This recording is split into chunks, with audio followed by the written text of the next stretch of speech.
Sir, anong stand po ng Partido Maharlika, Partido Federal Maharlika regarding sa signature campaign? May suporta po ba?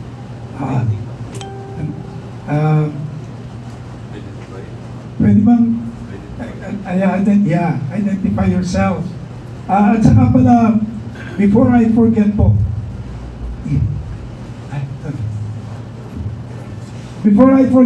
bago namin sagutin, no?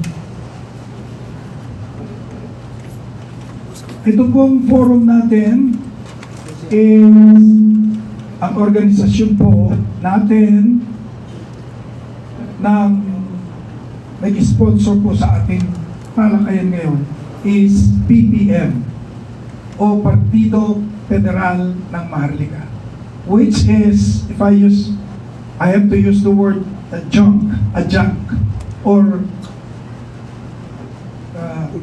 tail ng MRD and ECC. This is also a creation of MRD and ECC ng ating titular head is the Honorable Secretary Jean Mamunjo. Babanggitin ko na rin ang pangalan niya. Kahit nasa ano siya ngayon. Anyway, so PPM is Partido Maharlika ng Partido Federal ng Maharlika is a political party, incidentally. We are a registered national political party. Hindi lang po tayo regional or local. We are a national party. And we have been approved by the Commission on Election in 2022. Ang abogado po natin sa COMELEC noon is no less than Attorney Orly de Guzman. Ano lang ako? Tagabasa mo lang ako. Anyways, and ang PPM po, incidentally, we had candidates in the last 2022 elections. And one of the in the senatorial slate, we have Senator Manlinlin. And then, we have a PPM for a mayor right now in the municipality or LGU of Binmalay, Pangasinan. Mayor Marrera, the brother of Attorney Boots Marrera. Palakpakan naman po natin. The only survivor. And we filed no less than 4 senatorial candidates and 1 presidential candidate in the last 2022 elections. Baka hindi nyo po alam at pinagmamalaki ko. Ang nasa kanan ko po ang ating presidential candidate at that time, Orly de Guzman.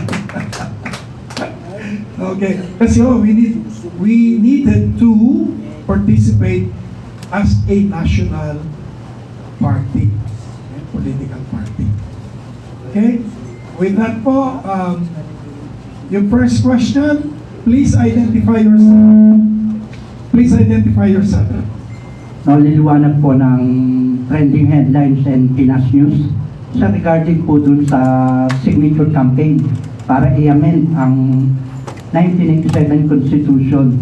Ano pong stand ng Partido Federal ng Maharlika at MRRD NECC? Thank you po. Si Butch Marrera po. As to the signature campaign being launched by Congress, this humble leader is amenable to that because we are craving for the change of the Constitution. And if we're to look for the hardest one, the Constitutional Convention, the Constitutional Commission, and let us look for that the easiest way, because we are in dire need of changing our Constitution. That's why I help my congressman in the People's Initiative Campaign. I gathered signature myself. Thank you very much.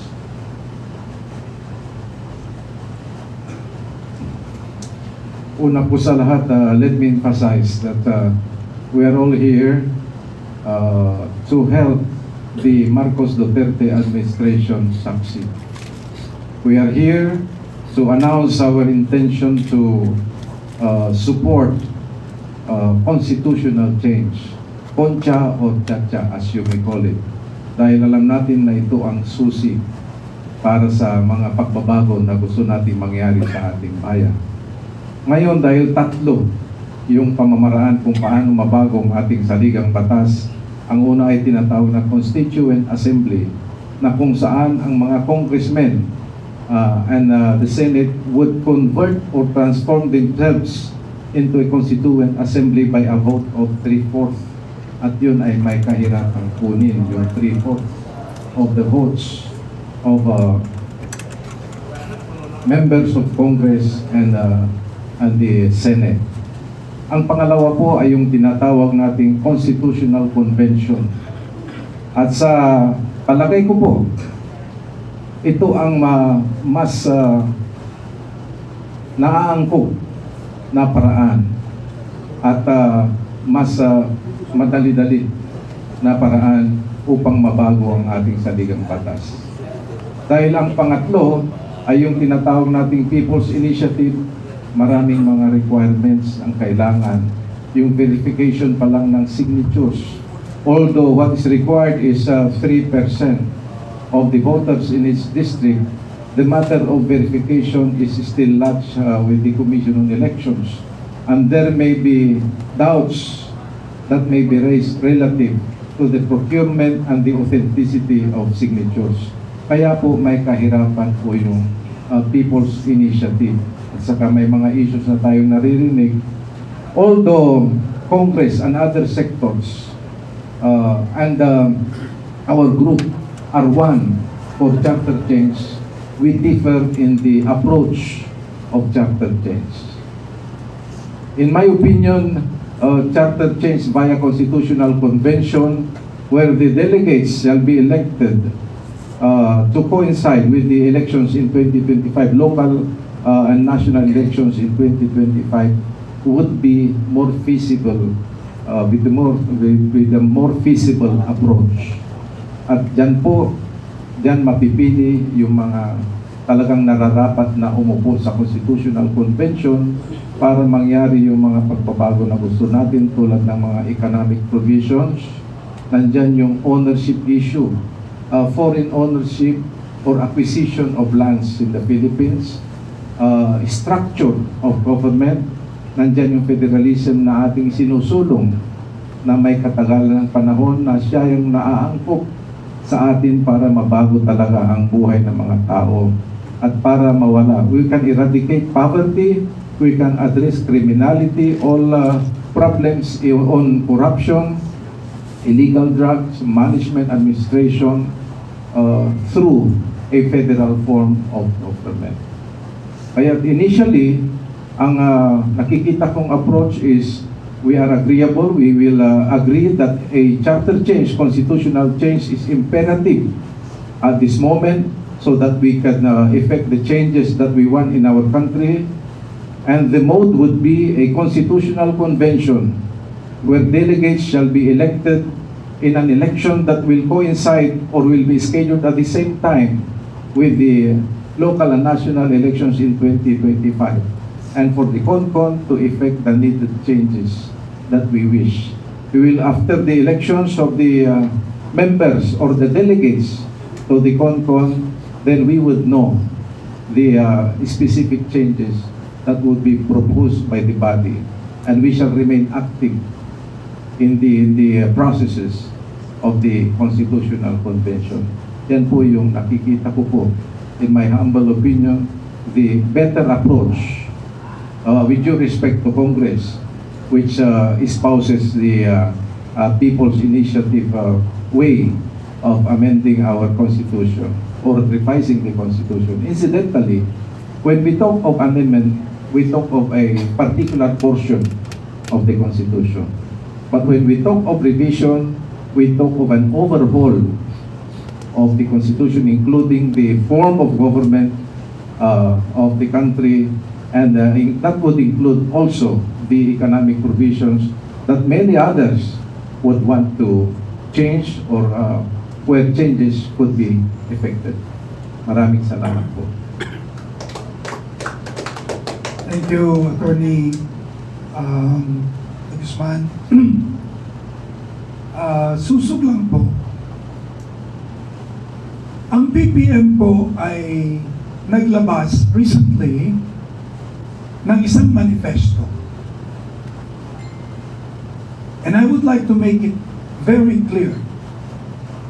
It is neither rightist, leftist.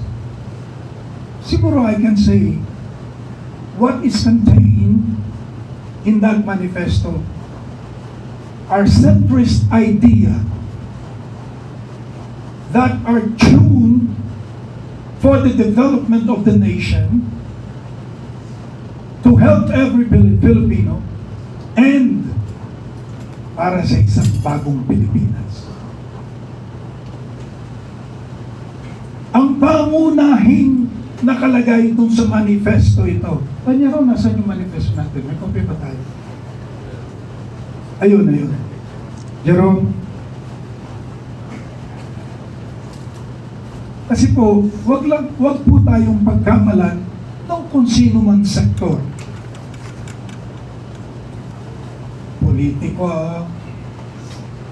Political parties, political people. Ito pong manifesto na ito, uulitin ko. This was written by BBM.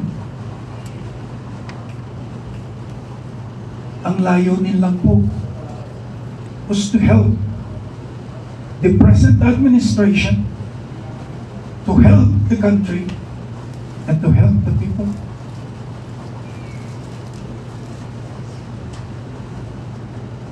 Medyo mahaba lang po ang mga whereases, pero number 1 sa kanyang adhikain is ito. Resolve, as we hereby strongly resolve the following. To it, urging President Ferdinand Edralin R. Marcos Jr.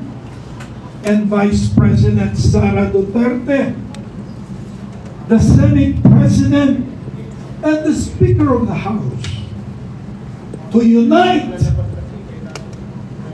and adopt a common national peace and development agenda.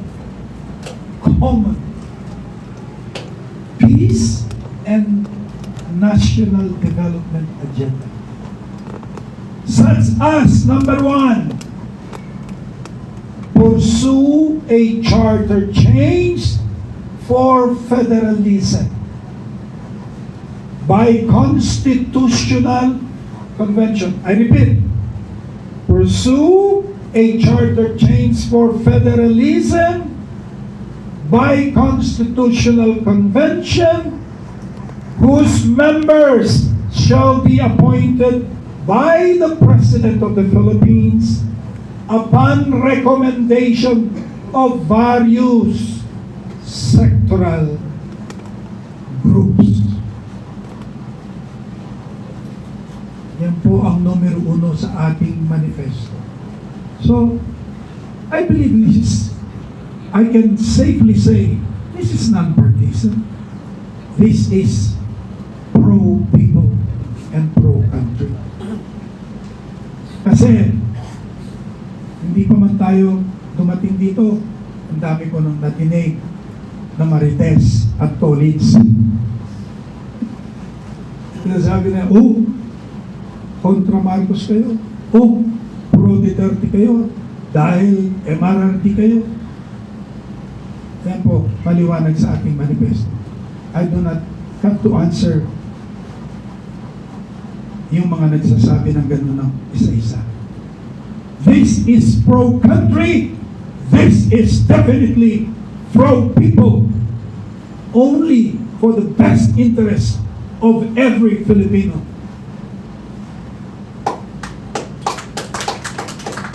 Ngayon, doon sa tanong ni ano kasi pangalan niya? Nakalimutan ko na. Nililiwanag po. Si Noli. Okay, Noli, liwanag from Pangasinan. Tanyero, pareho ba yung Pangasinan? Pareho. Okay. So, nasusulat po dito sa ating manifesto. We are pro-constitutional change, but ang isang paraan na naisip natin dito is doing away with people's initiative, doing away with CONAS. At alam naman natin, maraming as doon. Sorry. Censor na tayo. If you will remember, kanina po dinidiscuss namin ni Atty. De Guzman on our way here. Our beloved President Digong, in the second year of his term, if I'm not mistaken, 2016 ba yun? O 2017? 2017? Yeah, siguro 2 years ng kanyang ano. He constituted or he assembled the group of former Supreme Court Chief Justice Renato Puno, and they were called the Constitutional Consultative Assembly. Okay? As a lawyer, in 2016, I have been a 46-year practicing lawyer. Sabi ko, sandali.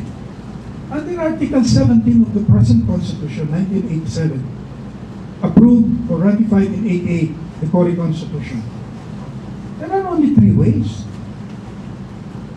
CONAS, sabi nga ni Atty. De Guzman, CONCON, and People's Initiative, na siya ngayon ang isinusulong ng isang politiko. But I remember 2017, inorganize ni Digong ang Consultative Committee. And it is not one way.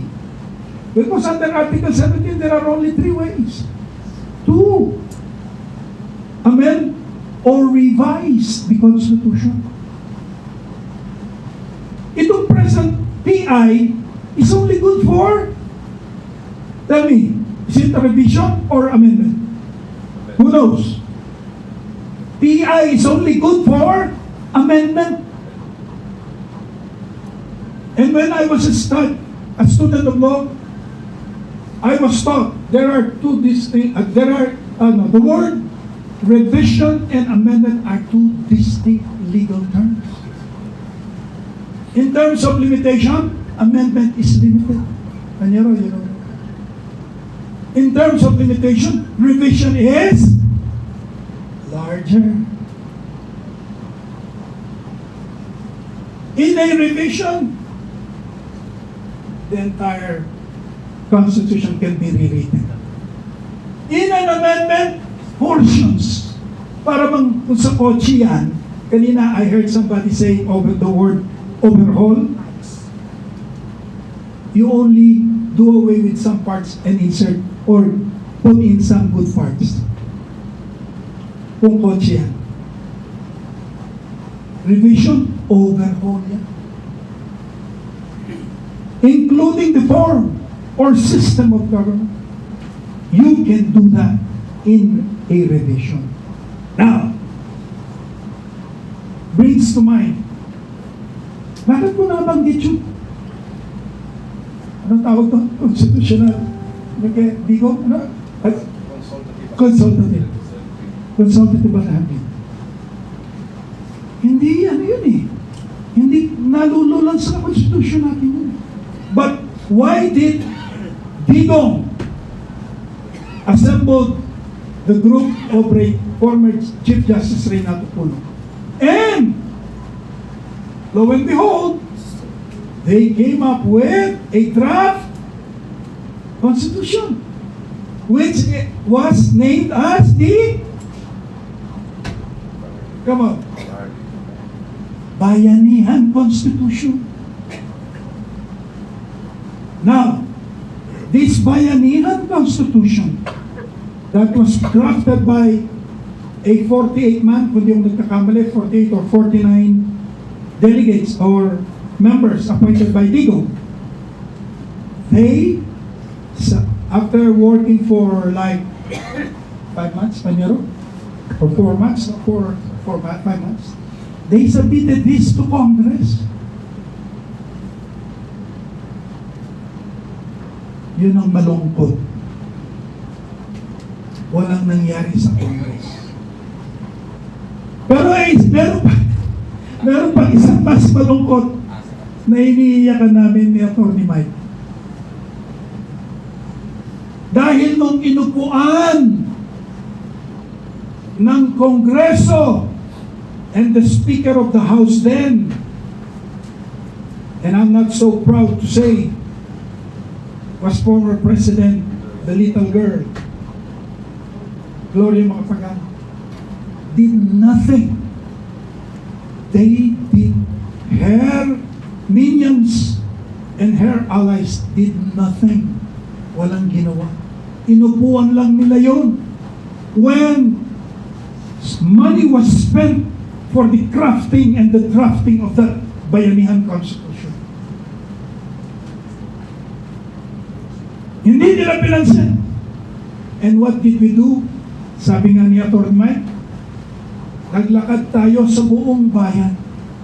Sumigaw tayo sa buong bayan. And we were urging the people to support a revolutionary government where Digong can simply declare that that is the president, or that will be the president that drafted Constitution of the Reynato Puno group ang magiging constitution natin. Kundi sana federalismo na tayo ngayon. But punta po kami ng Malacanang along with the group of Mike. We were so frustrated. Hindi po nag-declare ang REBCO ang mahal natin si Tino. But hindi po na ang ating aspirasyon hindi po naputulong hanggang ngayon po. Ito na naman tayo. Now, tanong, yung bang nung sinubmit, como it is not contained under Article 17, ang pag-aamenda sa ating Constitution. Yung bang dinrap ng Puno Commission or Assembly? Pwede bang maging Constitution natin? Ang talakayan namin ni Atty. Guzman kanina sa kotse. Yes.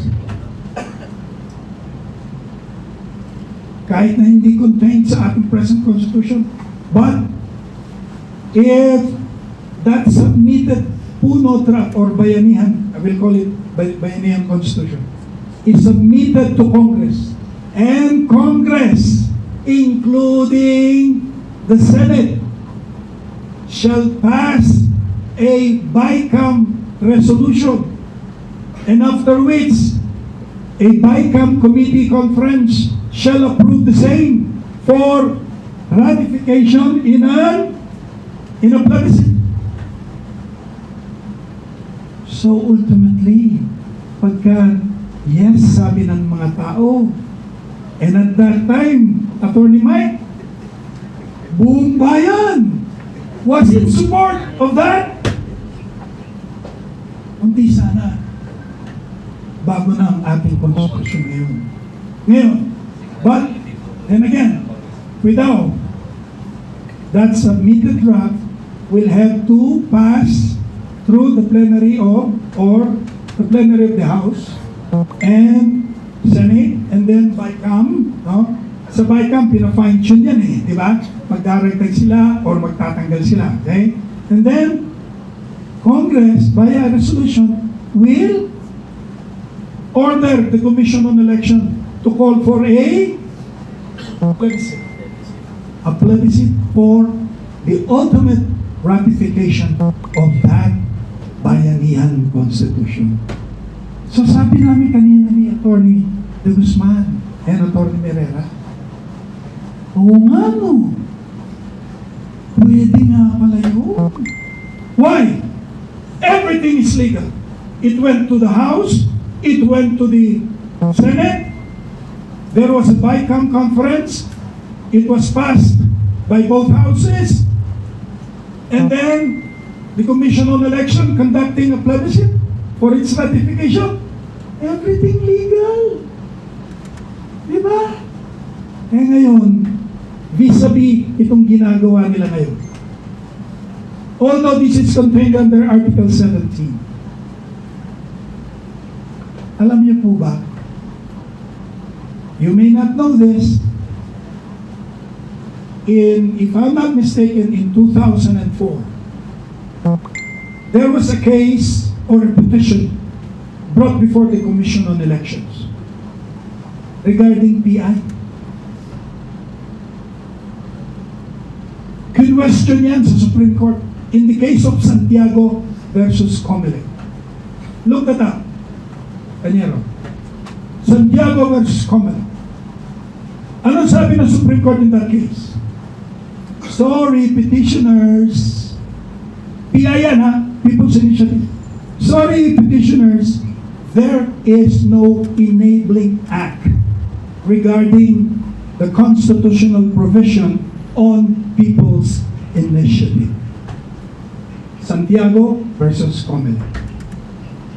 Oh, lo and behold, 2006, another petition for PI was brought before the Commission on Elections. Kinwestiyon na naman ito sa Supreme Court in the case of Lambino. Look this up. Lambino versus Comelec. All this time, the Supreme Court said, change of heart, change of decision. There is an enabling act. There is. But Atty. Franco, when the main decision speaks but is not followed by the majority of the justices, what is that called? Main decision is Speaks otherwise as against the majority of the justices. It's an obiter. There you go. 10 justices of the Supreme Court in an obiter dictum. That is a legal term which simply means it is the opinion of the majority of the justices. But it is not contained in the main decision. You know who was the ponente? Santiago Lambino versus Comelec. The ponente was former Associate Justice, Senior Associate Justice Carpio. Senior Associate Justice Castro was the ponente or the writer of the decision. 10 justices did not follow his opinion. 10 justices said, no, there is now an enabling act. We cannot follow the Santiago versus Comelec. We will no. This case, Lambino versus Comelec, is now different. Why? Because there was, in the meantime, the passage of Republic Act. I'm not so good with numbers. 6735. Look that up. Republic Act 6735. And that is the enabling act precisely for a petition for people's initiative. I'll repeat, Republic Act 6735. So, ayan, may enabling act na. And then, because the Commission on Election came to know and was notified of the decision in the Lambino case, the Commission on Election came up with their own resolution providing for the mechanics and procedure for a people's initiative. Resolution number, look this up. I-jot nyo yung mga numbers. 10650. COMELEC Resolution 10650. This is the procedure passed by the Commission on Election regarding people's initiative. Bakit ko ina-emphasize ito? Because the way this people's initiative is being started and begun by these politicos, putol na agad ang ulo. Kauumpisa pa lang. Kasi, pag nagpapirma ka, hindi lang pirma. Ano yung procedure laid down under 10650? COMELEC resolution. The signature form must be accompanied by the very amendments that you would like the people to achieve. Hindi lang pirma lang ng magpirma. Kasi yung mga nakausap ko ng mga tao, pumirma ba kayo? Opo. Ano ba nakalagay ko sa pirma? Signature lang. O pangalan, signature. At saka address. Ha? Walang pinabasa sa inyo na kung ano ang babaguhin? People's Initiative is all about the amendment of certain provisions of the Constitution that the people themselves would like to have approved. Pipirma ka. Walang nakalagay na provision na gusto mong mabago. Oh, what ito? One good example regarding ownership of land. Anong provision? Anong present provision ng present Constitution? No foreigner, no alien may own, anyaro Mike, lands in the Philippines. Any kind of lands. Alam naman natin, Atty. Franco, maraming kinds of lands, diba? Agricultural, commercial, blah, blah, blah. No. A big N-O. Ngayon, gusto mo mabago yun? O, ilalagay mo doon sa petition for the signing. Bago niya isasign yung pangalan niya, babasahin niya muna kung ano yung specific amendment na gusto ng tao niya. Nabasa ko sa petition, Atty. Buwan, na gusto nilihong baguhin yung ownership of private land. Nakalagay doon, pwede pong mag-own na. Kung ano man yung particulars, commercial, industrial, agricultural, mining lands. Nabasa mo ba yun? Wala po. Ano nabasa mo? Wala po. Yung akin lang pangalan, address, and signature. Paano people's initiative po yan? So, it is in contravention of Resolution 10650 of the Commission on Election. Kasi basahin po ninyo, nalululuan po doon lahat. Hanggang sa pagsabit yan sa tao. Hanggang sa pag-verify, sabi nga ni Atty. De Guzman, ng mga signature. And, nandurun din yung tinatawag na required number of votes. For the entire country, ilan po? Sa alam niyo?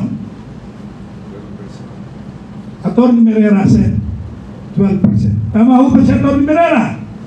Tama. Entire country. Ilan bang 12% ng 68 million? 68 million na tayo ngayon. More or less, plus. 12%. Ang ating population is 68 million plus. Registered voters. I'm sorry. Did I say registered voters? I'm sorry. Registered voters. Okay? For the entire country. And you must get 12% at least. And it does not end there. For every district, legislative district. How many legislative districts do we have in the country? Luzon, Visayas, Mindanao. Anybody? 283. Ha? 283? Ha? 283? Dinomihan mo naman. Two, yung pagka-google ko, there are only 253, repeat, 253 legislative districts in the entire country. And for every legislative district, mark me, ha?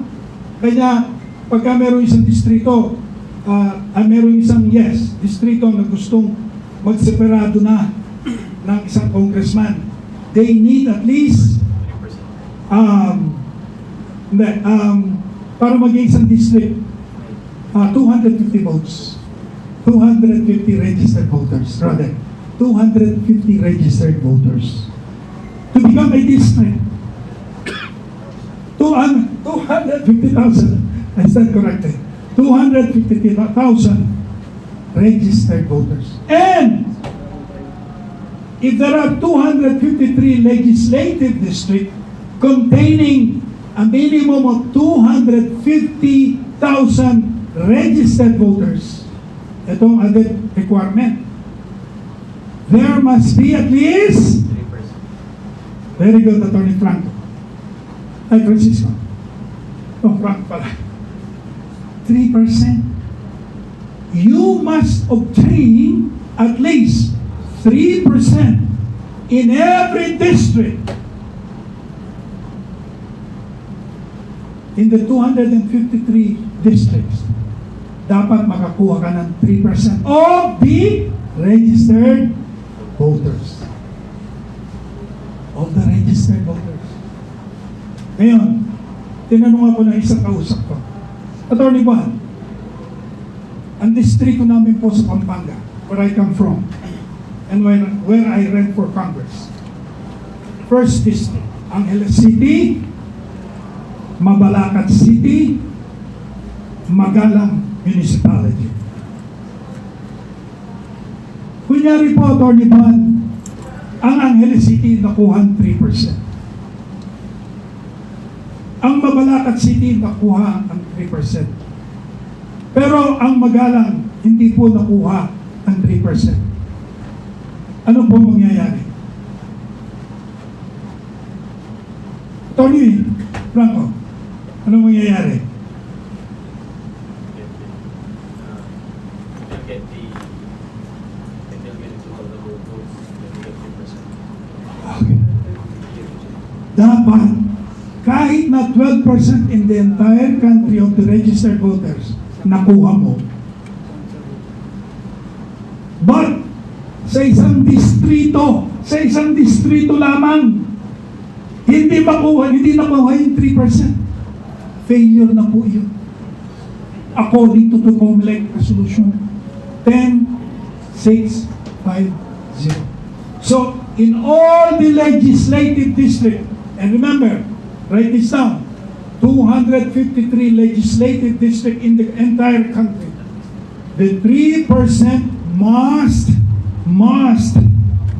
be obtained. 3%.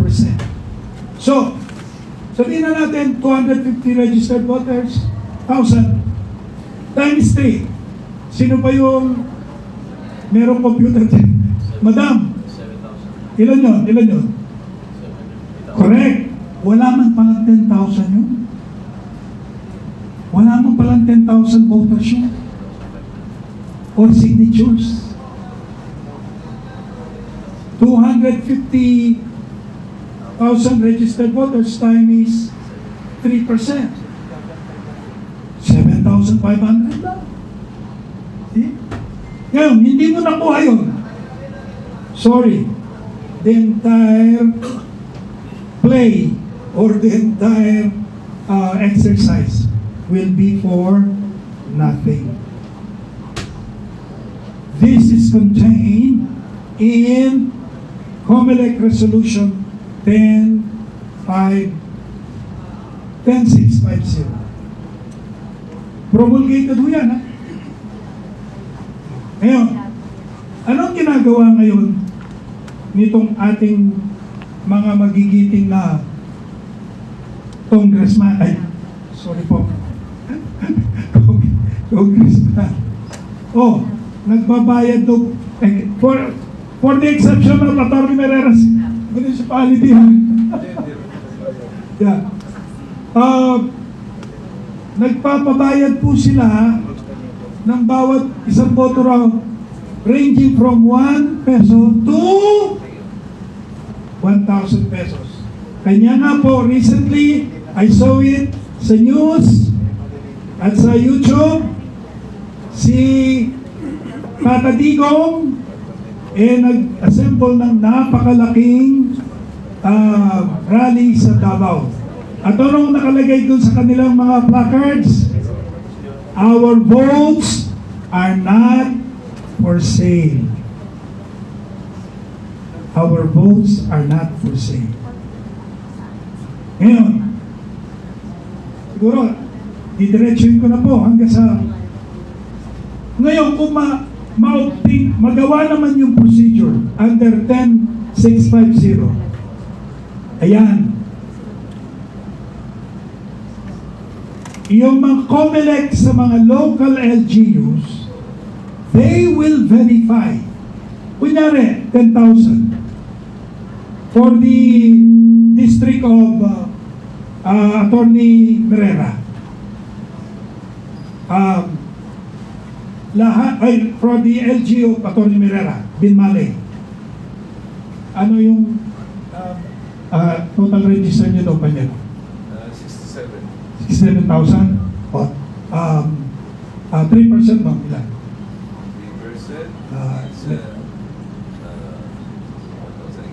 1,000. Eh di konti lang. So ang gagawin lang nila, the local COMELEC, under that resolution, they will verify each and every signature because there written the name, the address, and the signature. And then, the Commission on Election representative in the local LGU will ask these 1,000 voters. Okay?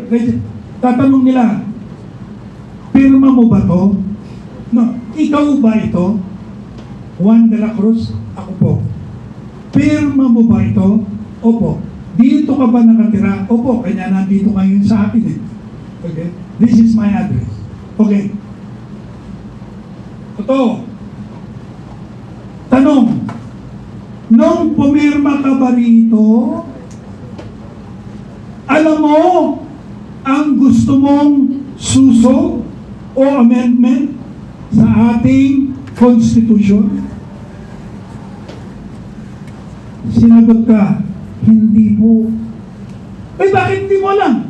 Wala, pinapirma lang po ako, hindi naman sinabi sa akin kung ano yung gusto kong pagbabago eh. Ibig sabihin, failure yun. So, doon sa 1,800, minus 1. Okay? Hanggang sa Susunod, opo, nabasa ko po. Yan. Good. Tapos meron na naman, -1. So, hanggang, wari ko, ang na-eliminate, 10, hindi mo na-achieve yung 3%. That is according to the COMELEC resolution. Masalimuot. Hindi lang basta pirma lang ng pirma. And then, kung naman, nagtagumpay all over the land. All over the land. Tunay, yun ang gusto nila, ang pagbabago. Makakaari na ang mga foreigners ng lands in the Philippines. O, lahat ng mga signature na yon ipo-forward sa Manila Commission on Election. At isa-certify na ng COMELEC na tunay ang gusto ng tao na People's Initiative via changing some provisions of the Constitution. And then, the Commission on Election will announce the holding of a plebiscite to ratify all the changes that the people desire. And how much would that entail? According to the Commission on Election, for one plebiscito, minimum 5 billion. 5 billion pesos. Magkano ang present budget na in-approve? And I read it sa YouTube. Sa Commission on Election. Do you know? 12 billion lang. 12 billion. They were asking for 18 billion at least. But what was given to them was only 12 billion. So anyway, sana ho, napaliwanag ko ng to the best of my ability ang PI na ito. If you have any other questions regarding that issue, kindly come forward. And Noel, Noli, or whatever, nasagot ko ba yung ano mo? Ang gusto ng PPM, CONCON, but merong variation. Although it's not contained under Article 17, ha? Hindi contained yun. Yung way namin sa si Sec Mamon yun. Si Sec Mamon.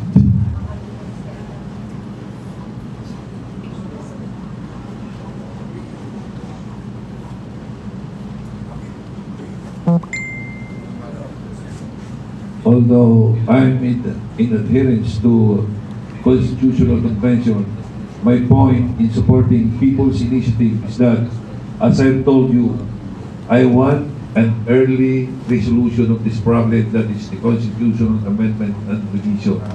Mind you, once there is already a proposed amendment to the Constitution, a lot of bright minds will enter the body to insert some other provisions that will work beneficial to the interest.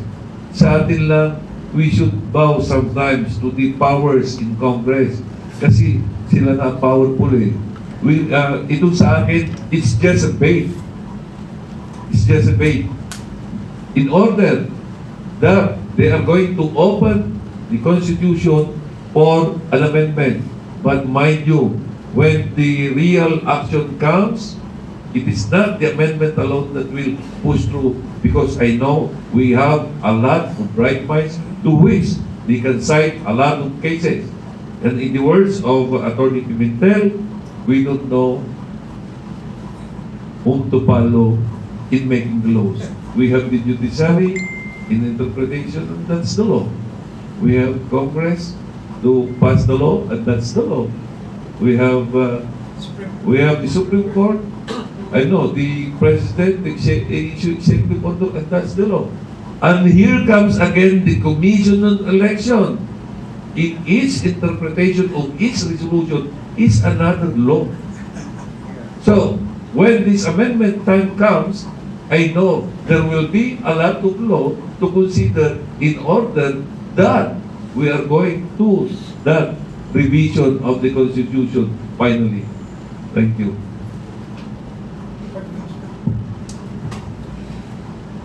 By the way, for the information of everyone, the MRRD and ECC has long drafted the MRRD and ECC Constitution for the Republic of the Philippines. At the federal type, it is a combination of federal, parliamentary, presidential form of government, and our group is ready to submit that anytime to the authorities.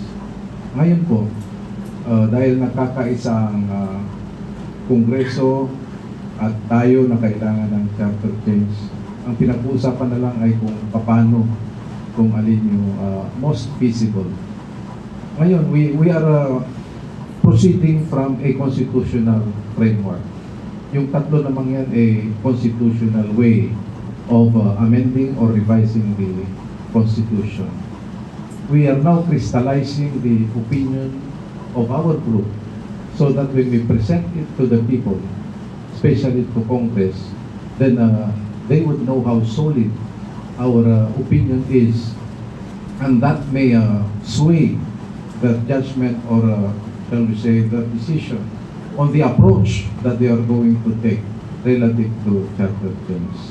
Yun po ang dahilan kung bakit tayo po ay naririto, para ihayag ang ating opinion ng bawat isa para magkaroon tayo ng consensus on the best way, the easier, the more feasible, and all the three are constitutional means to effect revision of the Constitution.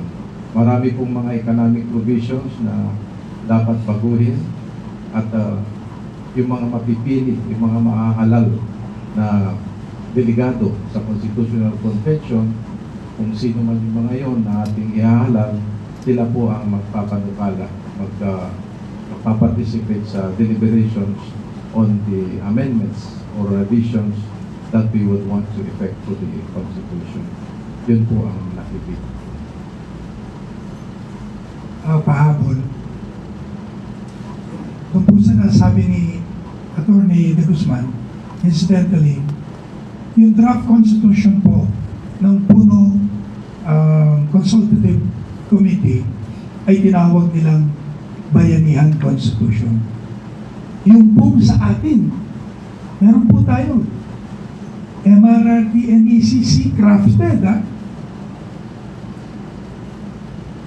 Tinawag po natin siya na Maharlika Constitution. Dahil po nalululan din dun sa ating proposed draft na iyon, na the Philippines shall no longer be named as the Philippine country, but shall be named Maharlika country. Kanya doon sa proposed draft po natin, bayan po natin ay Maharlika na. Kanya Maharlika Constitution. Hindi na po Philippine Constitution, kundi Maharlika Constitution. And yun na nga ho, na-discuss na namin ni Attorney De Guzman at saka ni Attorney Merera, yung the easiest way. Alam nyo, yun ang easiest way na nakita namin talaga.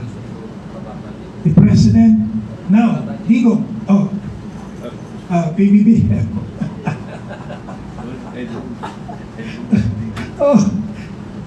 Lumilitaw ba na ito ko si Digo? Uy! Kunyaro? Kunyaro, ano? Medyo umurong ng konti yung ano. Anyway, sorry girls, ladies. Anyway, kung mag-a-appoint lang, and we can egg, I'll use the word egg, probably even force the issue kay PBBM.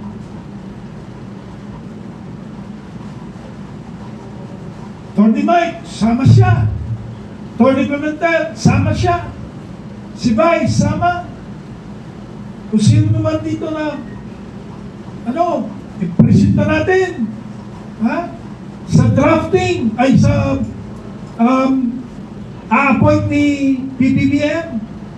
Kamukha nung ginawa niya sa Reynato Puno Committee. Tapos magda-draft sila. Hindi na mahirap eh. Meron na tayong dalawang version eh. Maharlika at saka yung bayanihan eh. Tapos meron pa tayong present 87. Tapos meron pa tayong 71 and 73. Di ba? Huwag po kayo magkamali. Ang 71, sino ba nagsabi kanina ilang beses na tayo nagkaroon ng ilang constitution? Si Atty. Pimentel. 71, ibang-iba sa 73.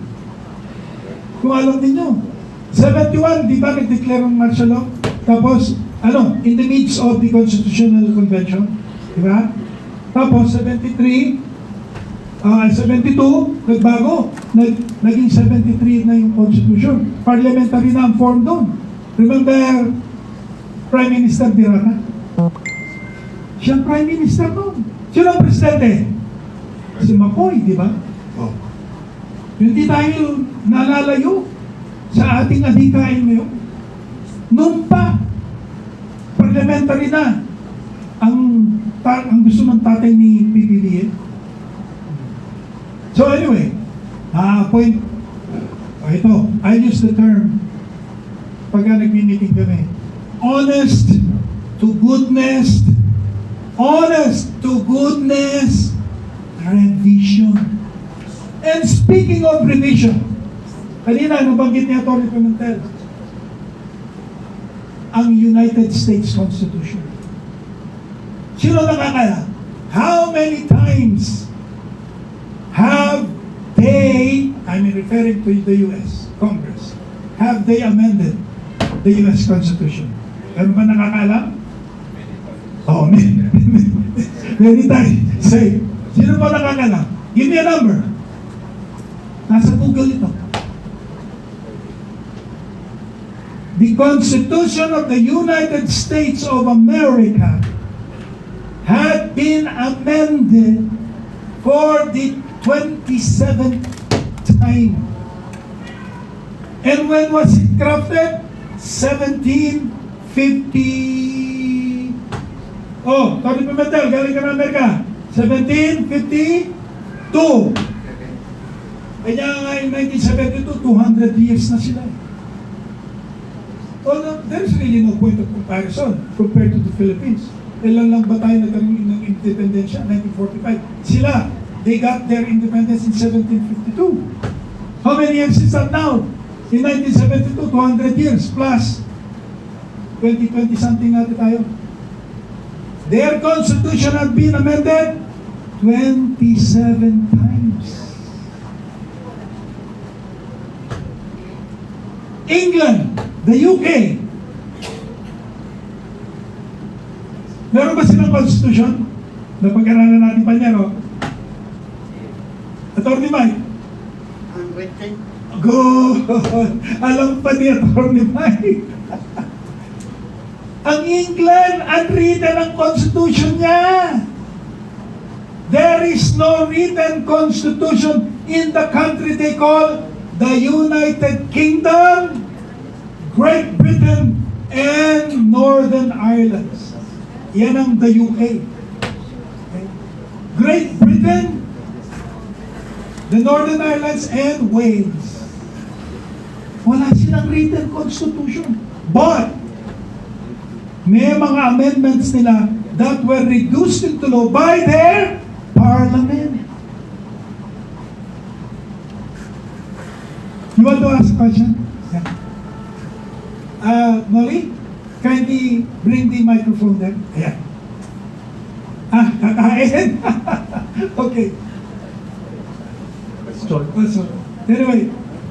Before we continue, we would like to acknowledge the arrival, of course, the presence of the Honorable Chuchi Villar. And the other one is our beloved leader, Ricky Agana. And of course, Dr. Papi. Mr. Rueda. Mr. Rueda, welcome. Yeah, Question. Question, sir. pasensya na po. Yeah, question. Go. From GMA News. Ito po mga members ng Partido Federal ng Maharlika ay active members pa rin ng Partido Federal ng Pilipinas ni BBM and MRRD and ECC. Nasaan po kayo? I'm here, sir. Ay, ano pong pangalan? Please stand up to be recognized. Sa Kapampangan, advance to be recognized. Good afternoon, sir. Jonathan Andal, GMA News. Oh, famous yun ang tananda. No, Okay. not famous. Suki. Yun po. Yung members po ng PPM, Partido Federal ng Maharlika, active members pa rin ng PFP ni BBM at MRRD and ECC. Okay. Kasi gusto ko lang po malaman kung alam po ba nila Presidente Marcos at former President Duterte itong posisyon ninyo, may basbas po ba nila ito or sariling inisyatibo nyo lang ito? Okay, very good question. Alam mo, yung tanong mo, sinagot mo eh. Except for the fact that PFP, and for the information of everyone, is a creation of MRRD and ECC. Sa totoo lang, we have the founding father, attorney, now Sec. Jean Mamonjo. He organized PFP. Sometime in, kailan ba na-elect si Tigo? Or before that year? 2016. Before the election of Tigo, ino-organize na yung SIC niya, na-organize finally. But, alam nyo, syempre, and I will keep on harping on the name of our beloved Secretary. Dahil nga ho, active na active siya, okay, medyo pinasa po niya ang bola sa isang kasama namin sa PFP na through the years po, medyo hindi naman po nahiwalay pero hindi na kami napapagbigyan ng tingin. So,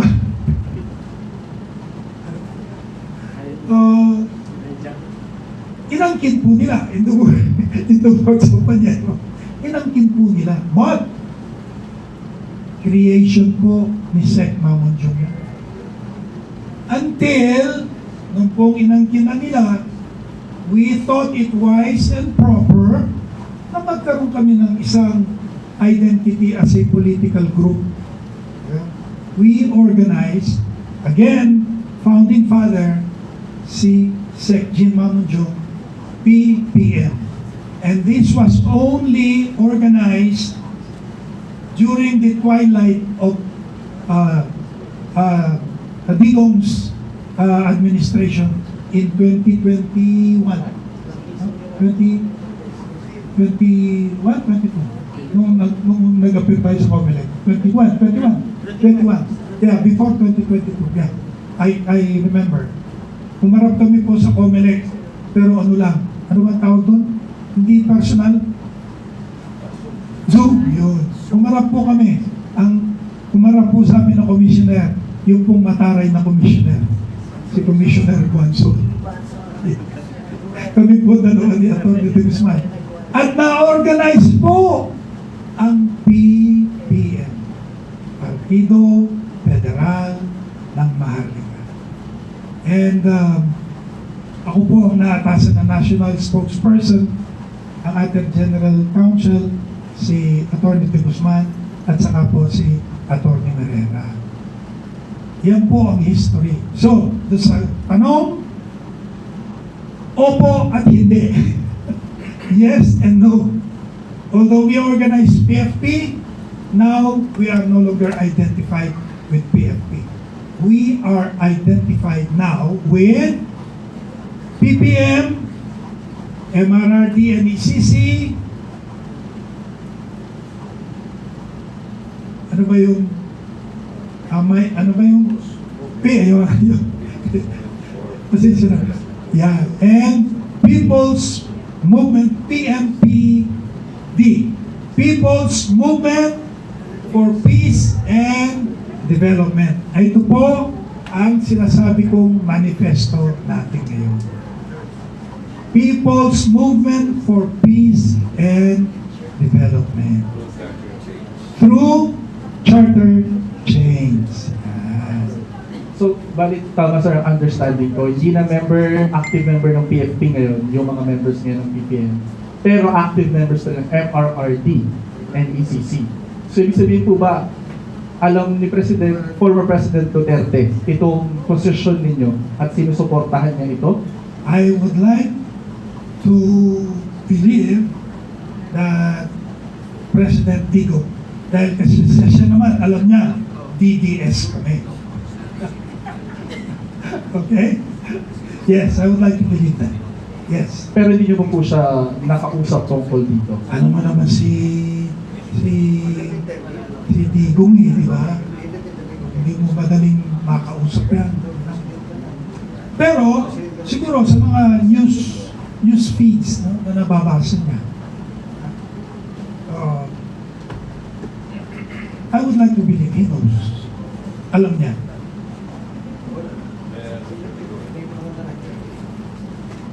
Sir, we will not be here without the blessing of the former president. Yun. You saved my day, Tony Herrera.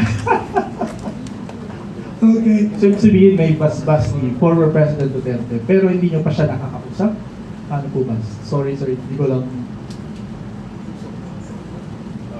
Yung salitang basbas, ibig sabihin na ang implication na sinasabi mo ay humingi kami ng pahintulot para gumawa ng ganitong forum, eh kami naman ay umaakto ng aayon sa interest ng grupo at ng buong Pilipinas, ng sambayanan.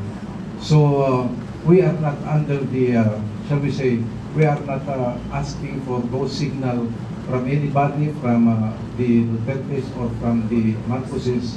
This is our own movement. It is the initiative of the group. And as I said earlier, the purpose is to help the administration of Marcos Duterte to succeed. Kasi pag nag-fail ang administration na ito, apektado ang ating mga kababayan. So, we need to help the present administration. And one way of helping the administration is to emphasize that there is a need for a united Filipino in order to promote peace and development in the country. And the way to this road is by having charter change. Kaya nandito po tayo lahat para ating pag-usapan ang charter change. Ang modo ng charter change, yun din ang ating babalangkasin. At sa aking opinion, ay napakaganda ng Constitutional Convention na kung saan ang mga delegado ay ihahalal kasabay ng 2025 elections para hindi na magastos. Yan ang constitutional way and legal way na nakikita ko. But as to whether a particular camp has urged or ordered the group to do this, this is our own position. And as I said, we are crystallizing public opinion. Our opinion will be known to the government, to every group, and they will know that we have a noble mission, and that noble mission is actually to help our countrymen in eradicating poverty, in establishing federal form of government, and addressing the problems, the ills of society that the people are experiencing for so many years, for many decades already. Yan po ang nakikita. There is nothing political in here, but what we are saying is that we are here to help this administration, Marcos Duterte administration, to succeed for the sake of our people.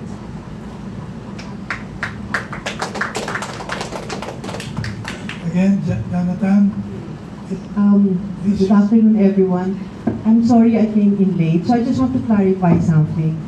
We are supporting charter change, but we are, correct me if I'm, we are supporting charter change, but our recommendation is to include it in the 2025 election. Am I right? For a Concord. We are not supporting the People's Initiative. For a Concord, yeah. Yeah, on a pero sasabay na sa 2025 election. We are not supporting the People's Initiative that Congress is pushing. Yes, right now we are not. And this is contained in our manifesto. I just wanted to clarify that. Thank you. Madam, and the other reason why we are not inclined to the People's Initiative is that we want the overhaul of the Constitution. We want revision, not merely amendment. So that is one reason why we are agreeable or we are inclined to adopt the Constitutional Convention method. And the election of delegates, as earlier stated, will coincide with the elections, local elections and national elections in 2025. And additionally, Chuchi, we would like to emphasize the way TPI is being conducted right now. It is totally averse, totally contrary, and totally, if I have to use the word, illegal. Because there is now this COMELEC resolution that I have spoken of. They must follow what is the procedural method laid down under COMELEC resolution 10650. Precisely, Ang ginagawa nila, papirma lang ng papirma. precisely why I wanted to make sure that we are not supporting the People's Initiative. Pero pa hong katanungan. Noli? Yung mga kasama natin dyan?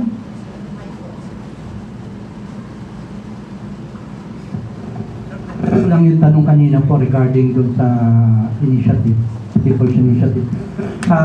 Next year po, may regarding dun sa sinusulong po nila. Anong tanong doon? Magpo-prosper po ba? Magtatagumpay po ito? Noli, Noel, siyempre, nobody, hindi naman tayo Nostradamus. Hindi natin alam kung magpo-prosper or not. But, from the looks of it, sabi nga nila, put in garbage, you exit garbage, right? Illegal na kagad. The way, the methods being done is contrary to Resolution 10650. Right? Papirma lang ng papirma, pero yung particular provision ng Constitution na gusto nilang i-amend, wala naman doon sa pinapipirma nila. And that is a requirement of 10650. Pipirma ka, pirma lang. Pero ano yung gusto mong baguhin? Go. Ang sabi ng COMELEC, these are the COMELEC's resolution, sila nagsasabi nito. Kailangan yung tao, pag pumirma siya, okay, alam niya yung particular na i-amend sa ating present Constitution. Yun ang requirement. Anything more? Noli, pakipacilitate mo na lang. Saglit lang po ito.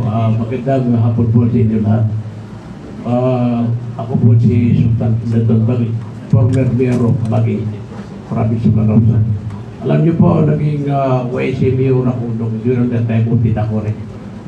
Kanya, yung nabanggit kanina nung ni Atty. Mike Sulaiman, siya ay member ng Pilipilaban, ako naman sa Unido.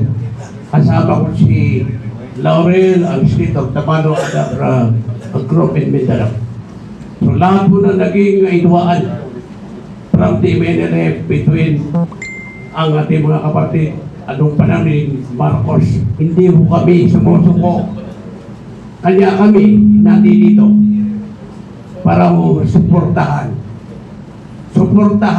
dalahin ang inyong mga adikain sa pumumuno ni Secretary Jean Mamundio.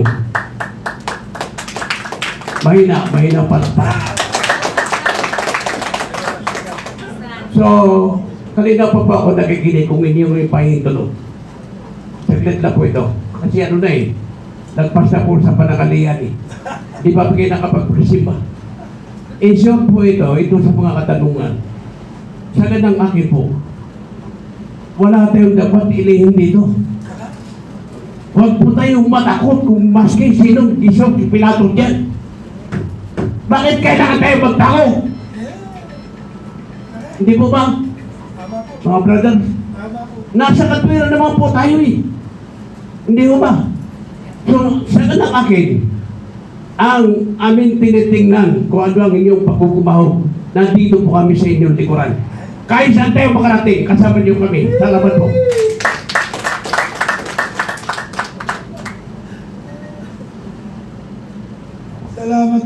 Salamat po.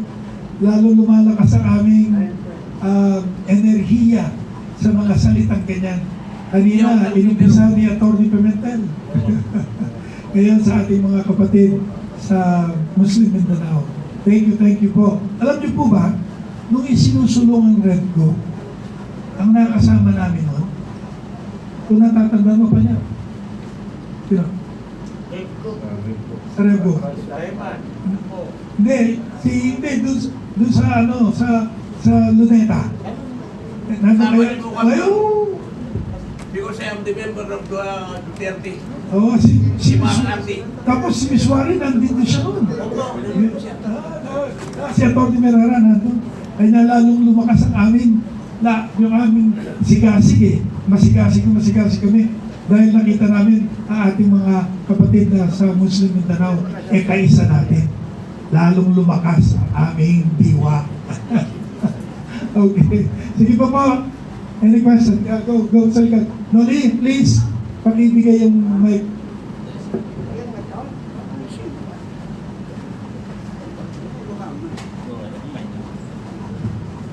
Hi. Attorney, the Honorable Juan, I'd like to make clarification. Yung proposal natin, kasi hindi ko talaga nabasa lahat. Yeah. Our propose is a constitutional, a CONCON. And now in the CONCON, my concern is the President will be appointing representatives, the delegates. Yeah. Yeah. What? The regular way. Through election. The regular way, Yeah. Through Okay. election. Let's go back to when the Marcos regime, the senior, that was in 1980. No po, the EDSA revolution. Let's go back to the EDSA revolution. Okay, that made the 1987 Constitution. Correct. Okay, so we go back to the EDSA revolution. Now, what I am trying to do, it's a question, my concern. Most of the members, di ba, President Cory Aquino appointed members of the commission. Okay? And most of the members, kasi I am afraid mangyayari ito ulit. Most of the members are oligarchs. Most of the sectors, they came from, anti-authoritarian. Kasi galit sila kay Marcos. So this time, I do not like na, kasi di ba friendly, embracing tayo. So we want to adopt a very friendly, a very embracing, very united na proposal. So I am afraid what will happen in the future na naman, which parang we will repeat history. Okay, so this will be parang laden with galit, ayaw natin ng ganon. And it will happen again. And etong members natin, we embrace, of course, our brothers from the South. Sabi ko pa nga kay Secretary Mamunjong kanina, sabi niya, what's a true Filipino? So sabi niya sa akin, you're a true Filipino because you embrace the Muslim, our brothers in the South. Hindi lang naman po kayo sa South, hanggang dito po kayo sa Metro Manila, all over the Philippines, and all over the world. So what I am afraid is the role again of the church. In the framing of the making of the history of the Constitution in 1987 is laden with the influence of specific of the Catholic Church. I am a Catholic, a Roman Catholic, but this issue is a point of concern. Yung pakialaman na naman ng simbahan. Of course, meron kayong sariling, worship, and the Catholics or the Christians we have. Yun na naman ang magdi-divide sa atin. Palagi, since time immemorial in our history, it is always the church. It's always our problem, the church. So, may I turn it to you, Sir Buwan, Attorney Buwan. Thank you so much. Oh, very nice concern. Kanya nga po, we are all calling upon our brothers, Luzon and sisters, Luzon, Visayas, and Mindanao, na itong ating isinusulong na konkon. Maging aktibo po tayo. Let our voices be heard that we need an honest to goodness constitutional convention. Na itong mga oligarkong mga ito, itong mga political warlords na mga ito, itong mga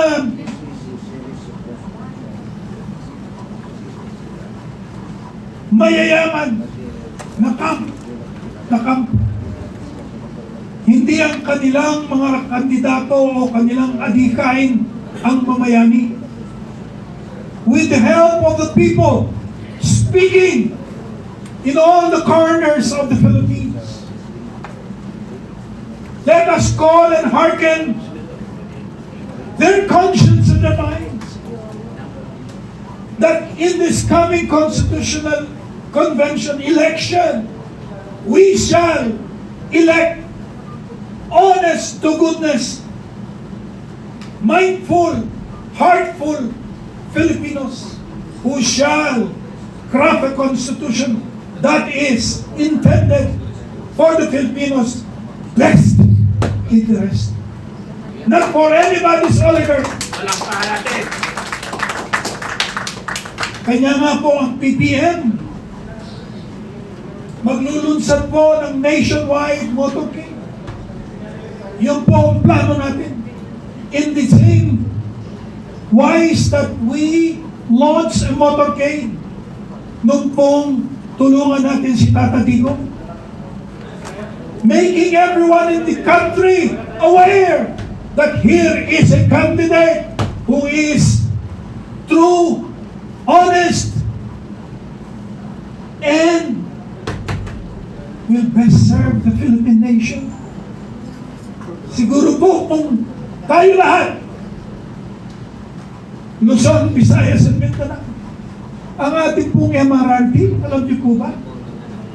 Engineer Manilin, ilan tayo last count? 6 million tayo. 6 million. Oh, ang mga brothers natin sa Muslim Mindanao, pagka gumalaw yan, meron kaming kasabihan sa Kapampangan, tantilang kamuting sinako mo. Sa Tagalog. Naintindihan pala ni Mike yun. Mike, bakit nakakaintindi ka ng Kapampangan, ha? Konti. Ano lagi mo?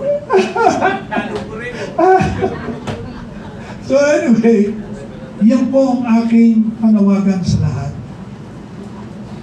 BPM. Sabi nga ni brother, huwag tayong matakot. Hindi tayo dapat matakot. We are on the side of truth. We are on the side of the interest, the best interest for the Filipinos. Sabi nga ni Spokes, kasi pangalan ni Spokes, Attorney Roque, I have only one country, and that is the Philippines. And I love this damn country, willing to put my life at stake. Siguro po, if we will echo this in the entire country, yung mga oligarko yan, yung mga political warlords na yan, hindi mamamayani ang kanilang maitim na pag-iisip at budihin. We are on the side of truth. Truth will set us free. Maraming salamat po. Pasensya na ako. Nagiging very emotional ako. Mike?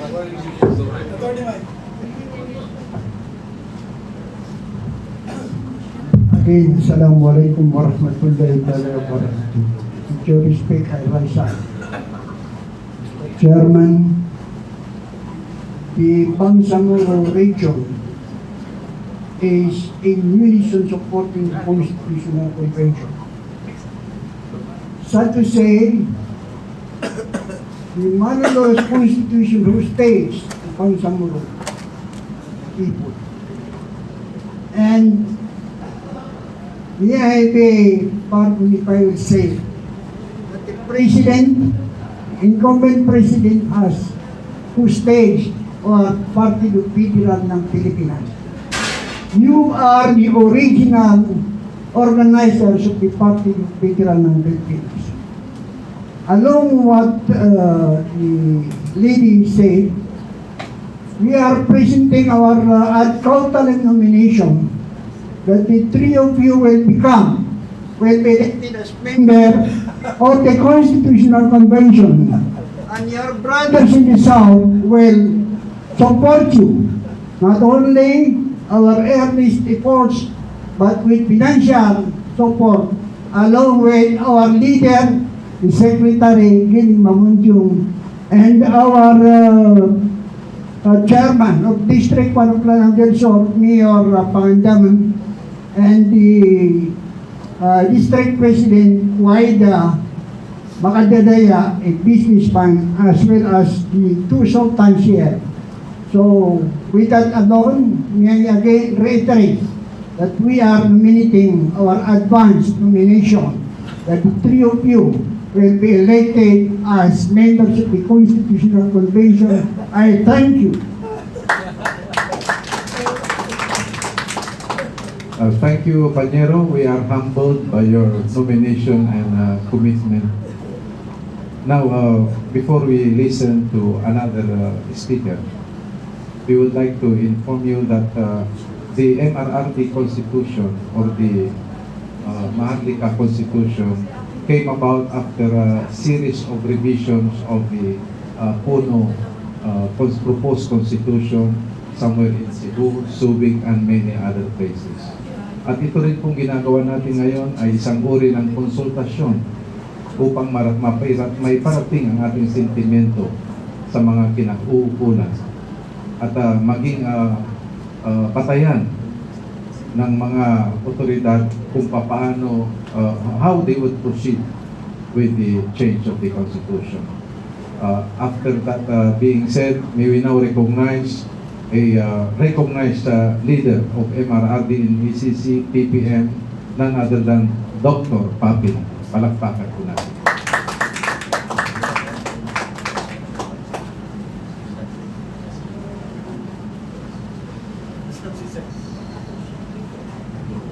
Thank you very much. I'm very surprised. I'm late because may inoperahan pa po ako. At may tinuhi pa. Kaya medyo amoy ano pa ako. Sorry sa mga. Totoo po. Doc, excuse me po. For everyone's consumption at kaalaman, si Dr. Papin po ay kapatid ni the famous Imelda Papin.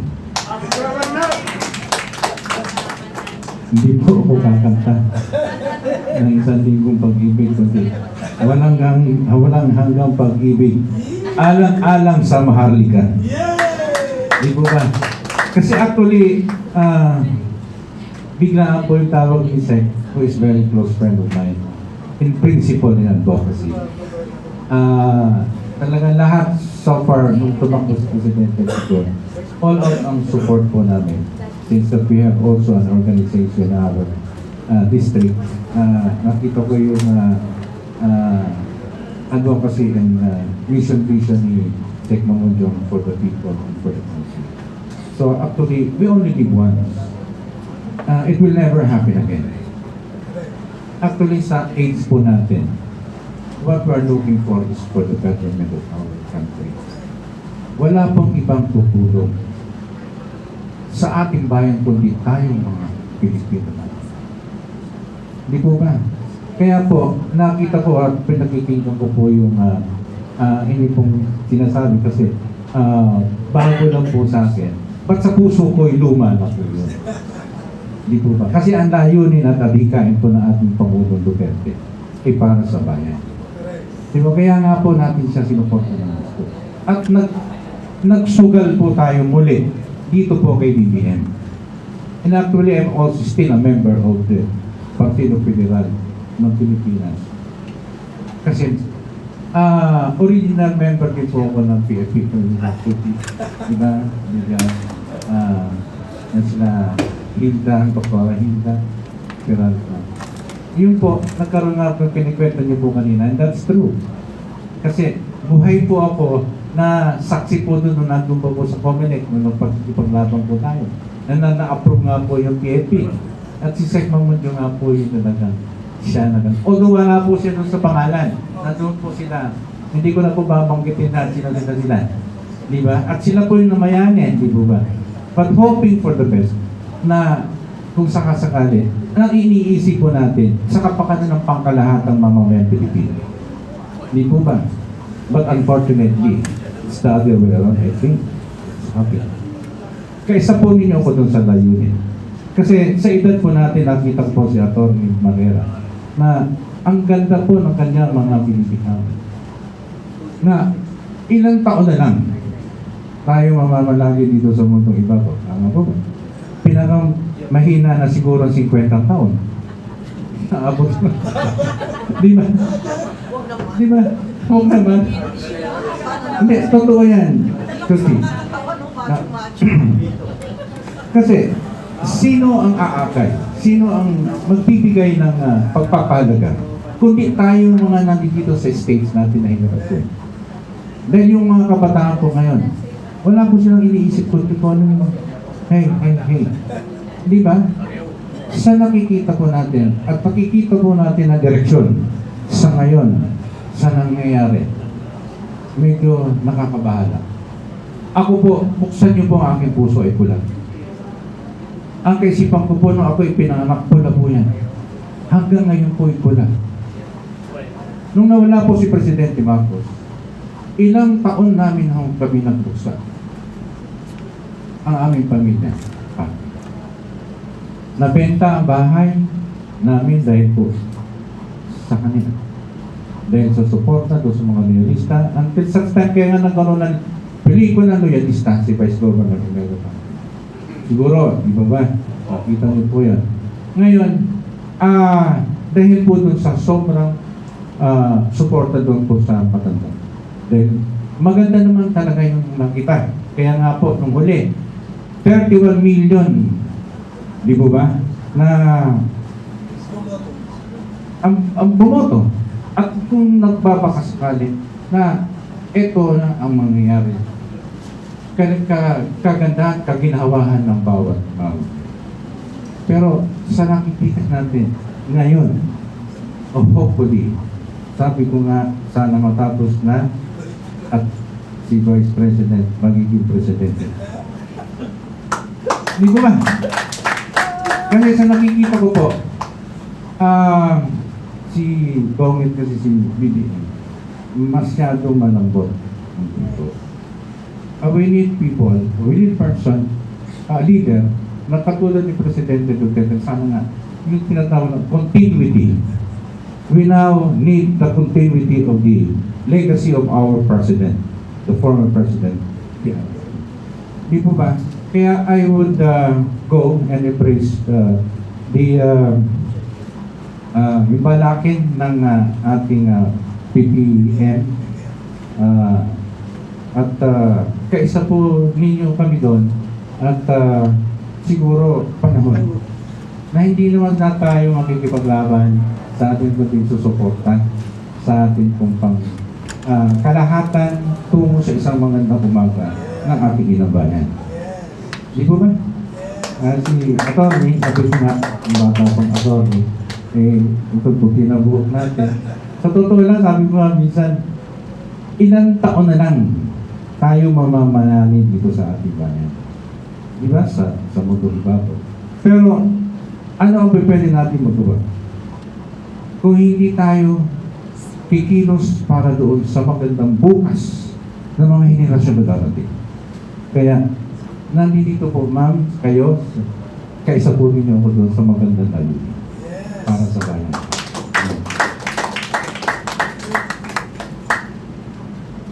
Tony Franco, would you like to add something? Okay. Kasi I was thinking, Tayo ka kamera. I was thinking kanina a while ago. We've been talking about revision and amendment, but if my memory is still correct, there is no parameters when a change can be considered as a revision or an amendment. Pangdagdag, pampahaba lang ng proseso yun eh. So it is always better to say revision because that is what we needed as of this moment. Yung sinasabi nating oligarchs,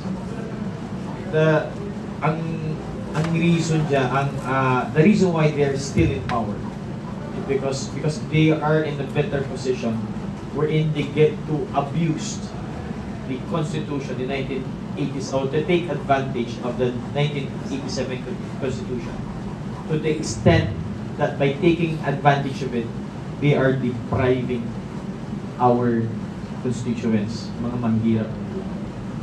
Let's look into labor.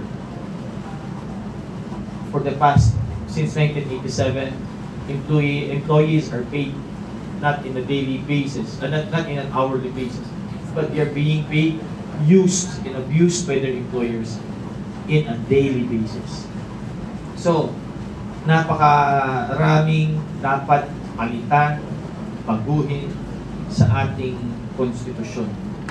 Kaya, I believe on my part, sabi ko, I've been doing that of taking advantage of the social media, giving political business advices. I myself is a mentor as well, and at the same time, legal views and opinions. Probably, I'll be starting in the next few months that every Friday night I'm going to discuss the salient points of the 1987 Constitution that needs changes or amendments.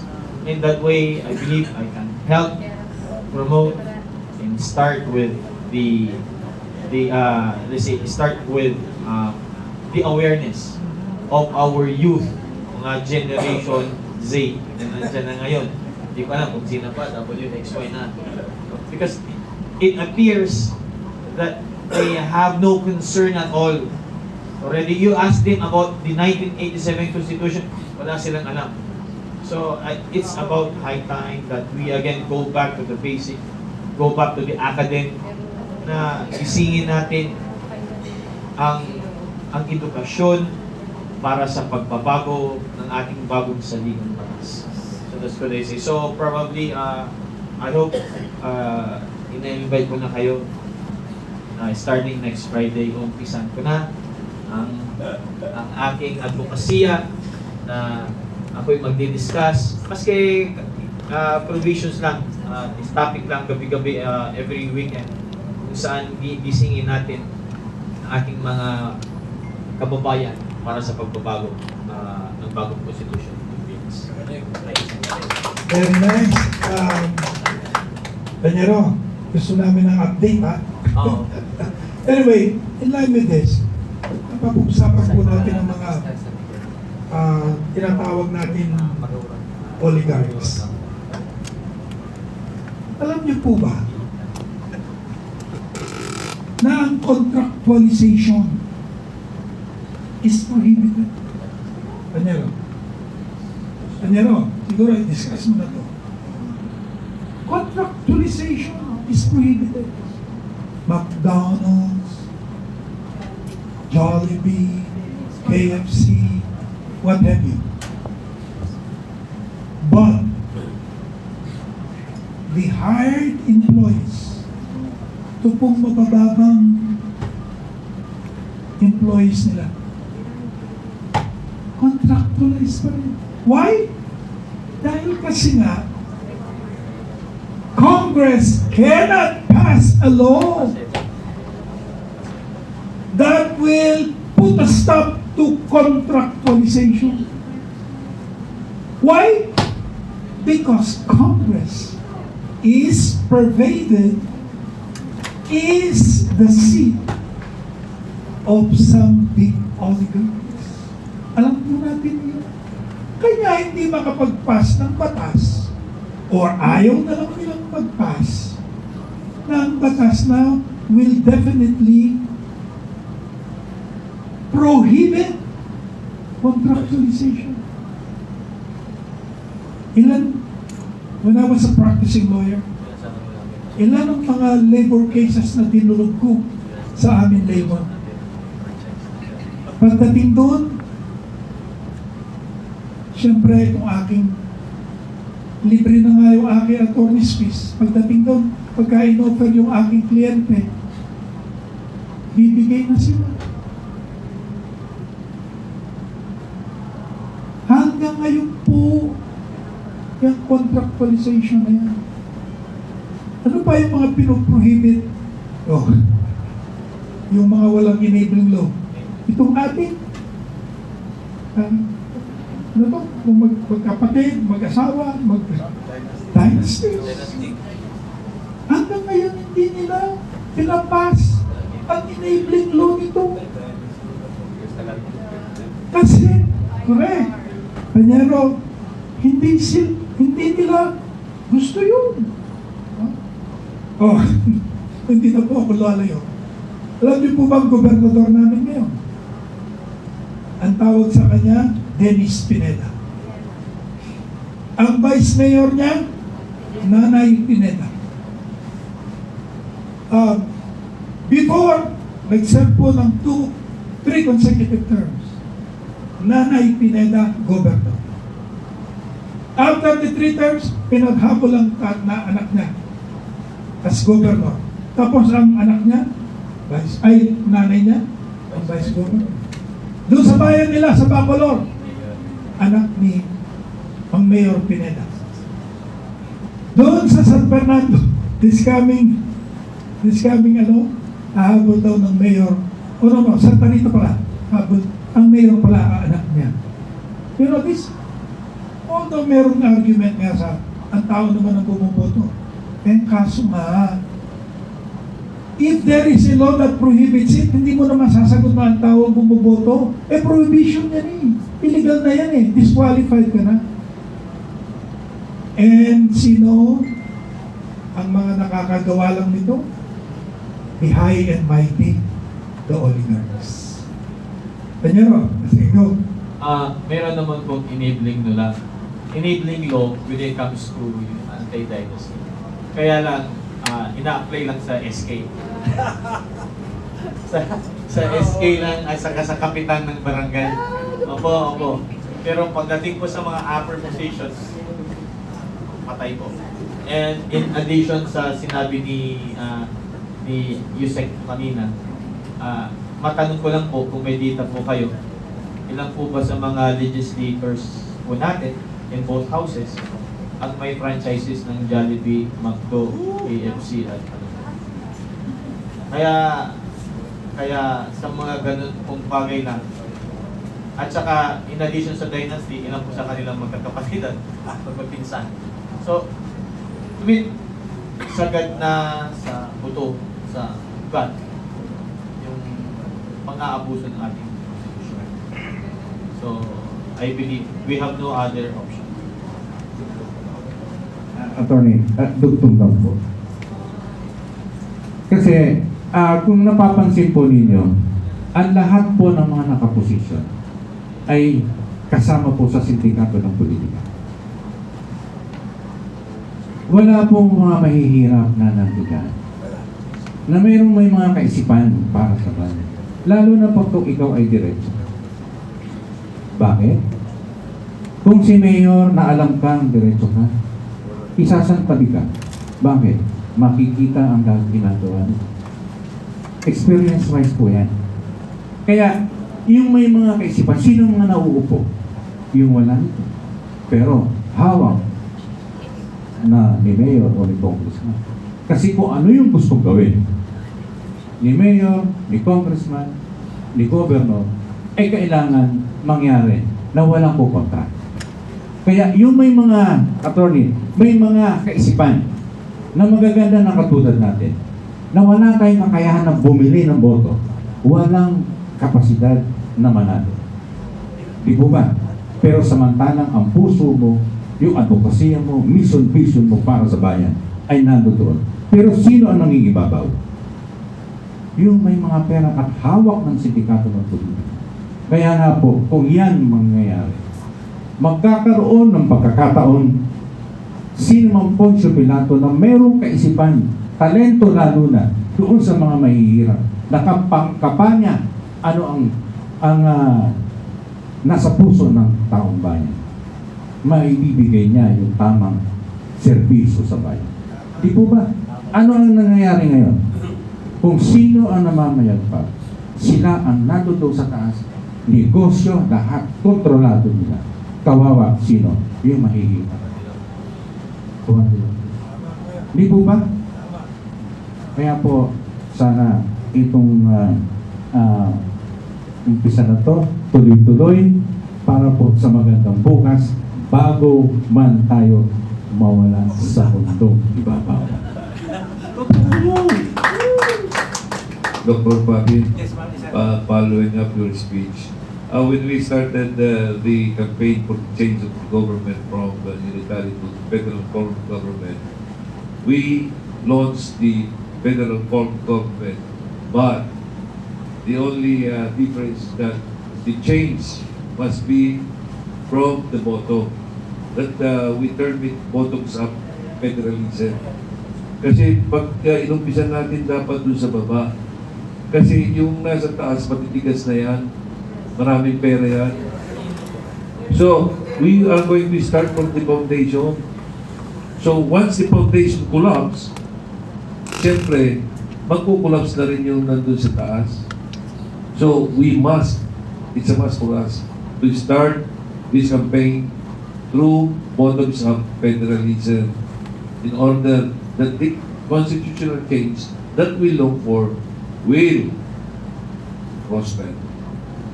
Ganun ho ang ginawa namin noon. Kaya lang, sad to say, sorry sa mga magagandang tilang dito, umatras si Presidente Digong, I was in there. Why? Because 80% of his cabinets are all oligarchs, to which he disapproved of the declaration of the revolutionary government in order to change the government from unitary to federal. 20% lang po ay natapos si Digong. With due respect to the former president, na natapos si former president. And I am a personal witness to that. Thank you very much. Pero sa nasabi po ni Dr. Alam niyo po ba, doon sa bayan ni Atty. Merera, dahil nga iminulat nila ang kanilang constituents.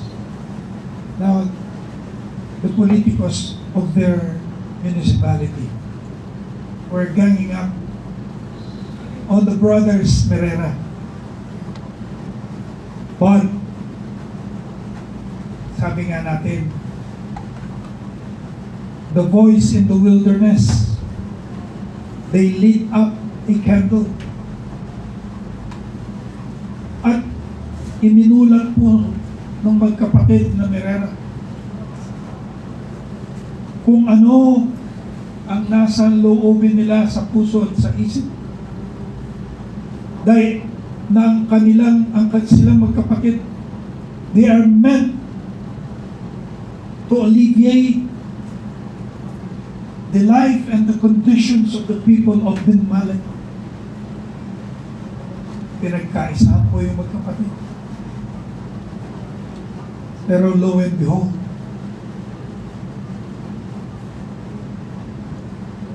si Brother Boots, no, yung kapatid. Brother Pete Merera beat the guy, yung long time politiko ito, dahil napaniwala nila ng kanilang intention is genuine and they are godly servants of the people. And then, kailan ba na-elect si Pete? 2022. And then, ito na naman si Boots. Si Boots, they were also ganging up on him. Notwithstanding the fact that the brother is already the mayor of Binmalea, in his home, barrio or barangay of Malindong. Alam niyo po ba? This is history. Tinalo ni Boots Merera ang long-time standing barangay captain sa nakaraan na election. And he won by a single vote. Single vote, ha? Kasi the two brothers were able to instill in the hearts and minds of the people of Batmali, Pangasinan, that they only mean the good, the great, and the beautiful for the municipality of Binmali. Now, the brother, the mayor, Boots, the president of the Liga ng mga Barangay. Ganyan po. Kaya, ini-invite po namin kayo to visit Binmali, the beautiful town of Binmali. Uy, incidentally, kailan ang piyesta mo? Pinyarap? You extend the invitation. You're cordially invited on the January 30. That's the barangay night. January 30? Yes, January 30. Ano oras mag-umpisa? 6 onwards. 6 onwards? Yes. Oh, yung accommodation at pagkain. Well, of course, that belongs to the host, your humble friend. Yeah. Oh, the invitation extended po, ha? May mali pa kasi nakapalakpakan po natin. Pasuko ko yata si Atty. Merera. But we'll be there, Atty. Merera. Yes. I'll be expecting. Yes. Any other questions po? Anything to elucidate more?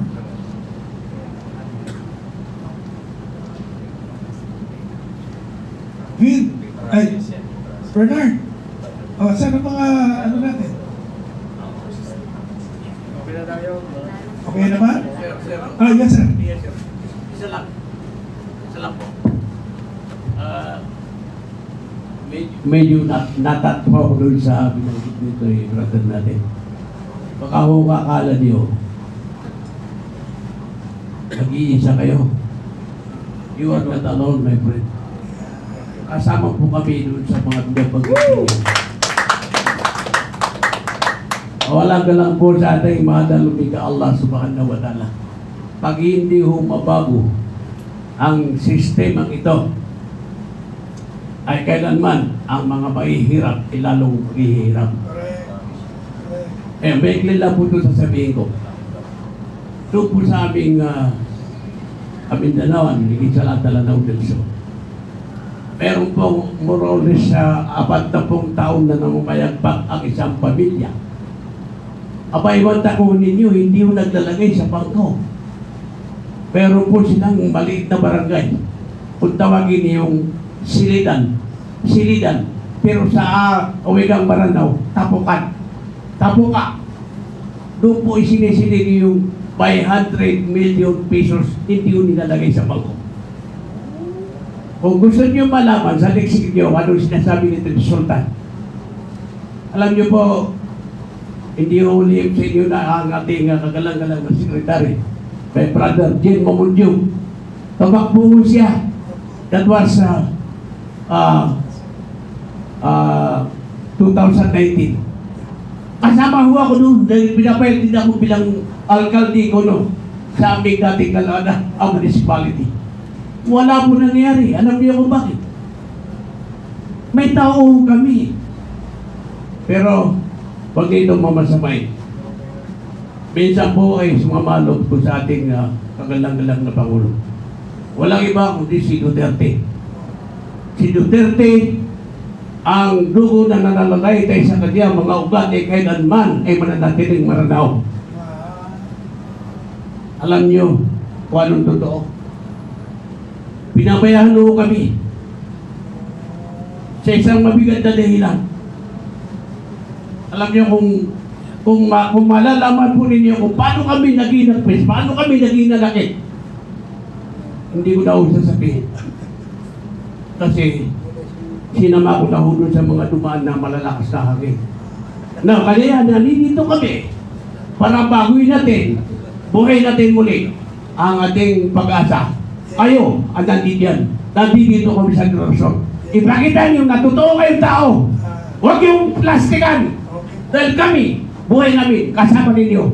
Bawalan ka lang po. Assalamualaikum warahmatullahi wabarakatuh.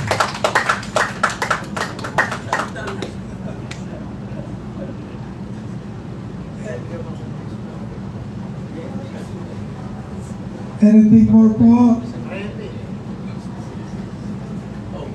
Sagjin, meron po ba kayong pawaga sa ating mga kasamahan? Anyway, Bernard, ikaw, hindi ka pa nagtanong. Okay ka na? Loli, okay ka na? Engineer, anything more? Any pahabol? Marami pero sa kanan lang po. Siguro hindi pa tayo. Ngayon na. Concern ko lang po. Diba sa local natin, naglalakad nga yung People's Initiative signature. So kami naman na ayaw namin, siyempre nagkakanta kami ng aming mga symposium, mga etc. meeting na maliliit. Ang tanong ko, mayroon bang sandata ang MRRD, NECC o itong grupong ito para ibaba sa amin sa lokal not to fight them, pero para lang may pangsangga din kami. Saan article, dahil lahat dito for attorney, anong article ang pwede namin i-read o i-front sa kanila na this is my free will. Initiative namin ito and ayaw namin yan sa inyong gusto. So, yun po ang tanong ko. If kung meron, thank you po. Ang katangitanging sandata natin dito na gagawin natin adikain ay yung pangkabutihan ng kabuhayan ng mga Pilipino. Yan po, with honest to goodness intention. Yun lang ang magiging sandata natin. Kung pangkabuhayan at ano sabi mo kanina, para sa magandang layunin ng mga Pilipino. Saan po tayo kukuha ng with utmost honesty. pangkabuhayan? Thank you. Yung pangkabuhayan na yan, ay yan, yun yung produkto ng ating mga adhikain ngayon. Alam nyo, para tayo nagtatanim ng isang palay, na bago natin makantan, ay kailangan sakripisyo muna tayo, didiligin natin, lalagyan natin ng mga abono, hanggang sa dumating naman na aanihin na natin. Thank you po, Attorney. Attorney Juan, Attorney Guzman, and Attorney Marera. Ang dami na po nating tinanim. Bakit hindi tayo umaani? Tanim ng tanim. Alam niyo po, patience is the common denominator of all successes. Thank you. Okay, thank you po. Natatakot ako sa sinasabi ni Doktor. Sabi niya 50 years. Sabi ko, Lord, I'm 49, another 50 years. Doc, 99. Hindi po, totoo po yun, hindi po charot yun. Sa lifestyle na buhay natin ngayon, hindi po charot yun. Totoo po yun. Doon tayo matakot. Di po ba? Pero anyway, thank you po sa konting katanungan. At saka magandang ehemplo, Madam Senadora, magandang ehemplo, yung kung paano kayo napasagot ng inyong husband ng matamis na opo. Hindi ko na po maalala. Matagal na yun. Thank you po. At saka, siguro maitutong ko lang, engineer, no? Senadora, ang ating manifesto, do you have a copy of the manifesto already? Ay, very good. Siguro nalulula naman dyan ang ating adhikain under People's National Unity for Peace and Development. Nalulula dyan. So if we can only possibly explain it to them, no? and hold on to our belief, no? That magtatagumpay tayo, no? Hold on to our belief na ito naman hindi naman para sa atin, no? Sa'yo, hindi naman personal Pagka iminumungkahay mo sa kanila at pinaliliwanag mo sa kanila na kasama sila rito, no? And they shall be part of it pagka nagtagumpay tayo. Siguro, along that line, siguro, masasabi ko, yun ang proviso. Opo, siguro, attorney, tama, bigyan mo ako ng kopya niyan. Kasi alam niyo naman sa local, pag wala kang black and white, pag kinalaban mo ang mga matataas, pupugutan ka nila ng ulo o babarin gilid, isasakyan mo, ay! Ganun po, sa mga malalayong lugar. Ganyan po sila katatapang. Incidentally po, si Engineer Manlinlin is from Cagayan po, Cagayan. Region 2, Cagayan. Region 2, Cagayan. Sino? Sabi ko nakalimutan mo ako, di ba mo pinapansin? Pwede ba? Angeline Manalo. Naging candidate po natin for Senador sa Engineer, ha? At nakagarner ng almost 1.5 million votes yan. Palakpakan po natin. Anyway, Engineer, siguro, hold on to your heart and mind's belief. And hold on to the principle that we have been advocating ever since. Now, kaya kung ano man ang ating isinusulong, it's not for our own interest. No. It is for the interest of the people and our nation. Iisa lang ang ating bansa. At yan ang bansang Pilipinas na dapat natin mahalin at paglingkuran. At isulong kung anuman ang makakaganap sa isang maunlad, masaya, progresibong Pilipinas. Yo ba? Thank you. Salamat po. Thank you po.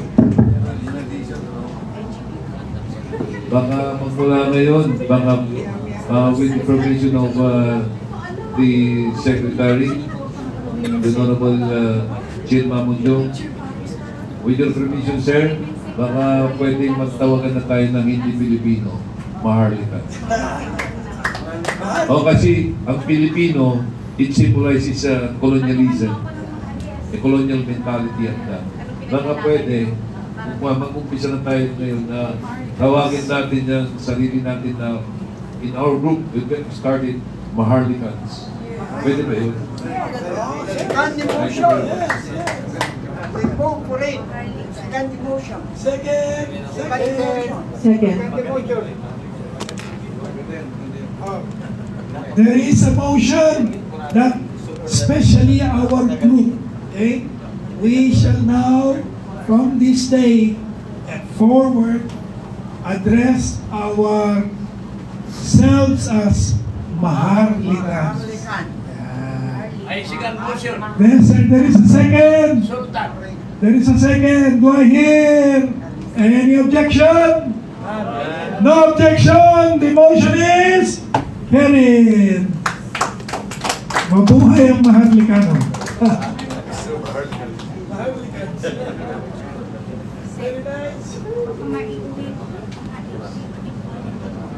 Oh, meron pa ba? Unang busis ko yan. Sabi yung mga busis ko pala. Alam sa naman. Sabi ni Joseph Iscalera. Alam sa naman. Go. Ayaw po siya na magsalita rito kasi kilala na ninyo ako. Ano pa ba sa video ito? Pero meron akong konting naalala. Tungkol dito sa mga partido rito. Ang una kong sinaluhan na partido rito, nasunod ito yung NUCD-UNDP board. Ang organisasyon ito, ang partido ito was organized by Raul Mangapos sa Silimanahan. Lagdan yun. Bilang ganun. And then, nagkaroon kasi na merger ang NUCD-UNDP noong 1987 sa Cebu. Kung nalalaman ito yun. 1992, tatakbo si, di ba natalo si Ramos Kemedra in the convention of PTP. So naghanap pa yun ng partido kung saan pwede tumakbo si Ramos. Kasi si Ramos noon ang pinitulungan ni Kuya Pino. Diba? Bilang itang siguro, kaya ang tinulungan ni Kuya Pino was Ramos. Nagpuda na sila ng partido na tinatawag na Lakas Tao.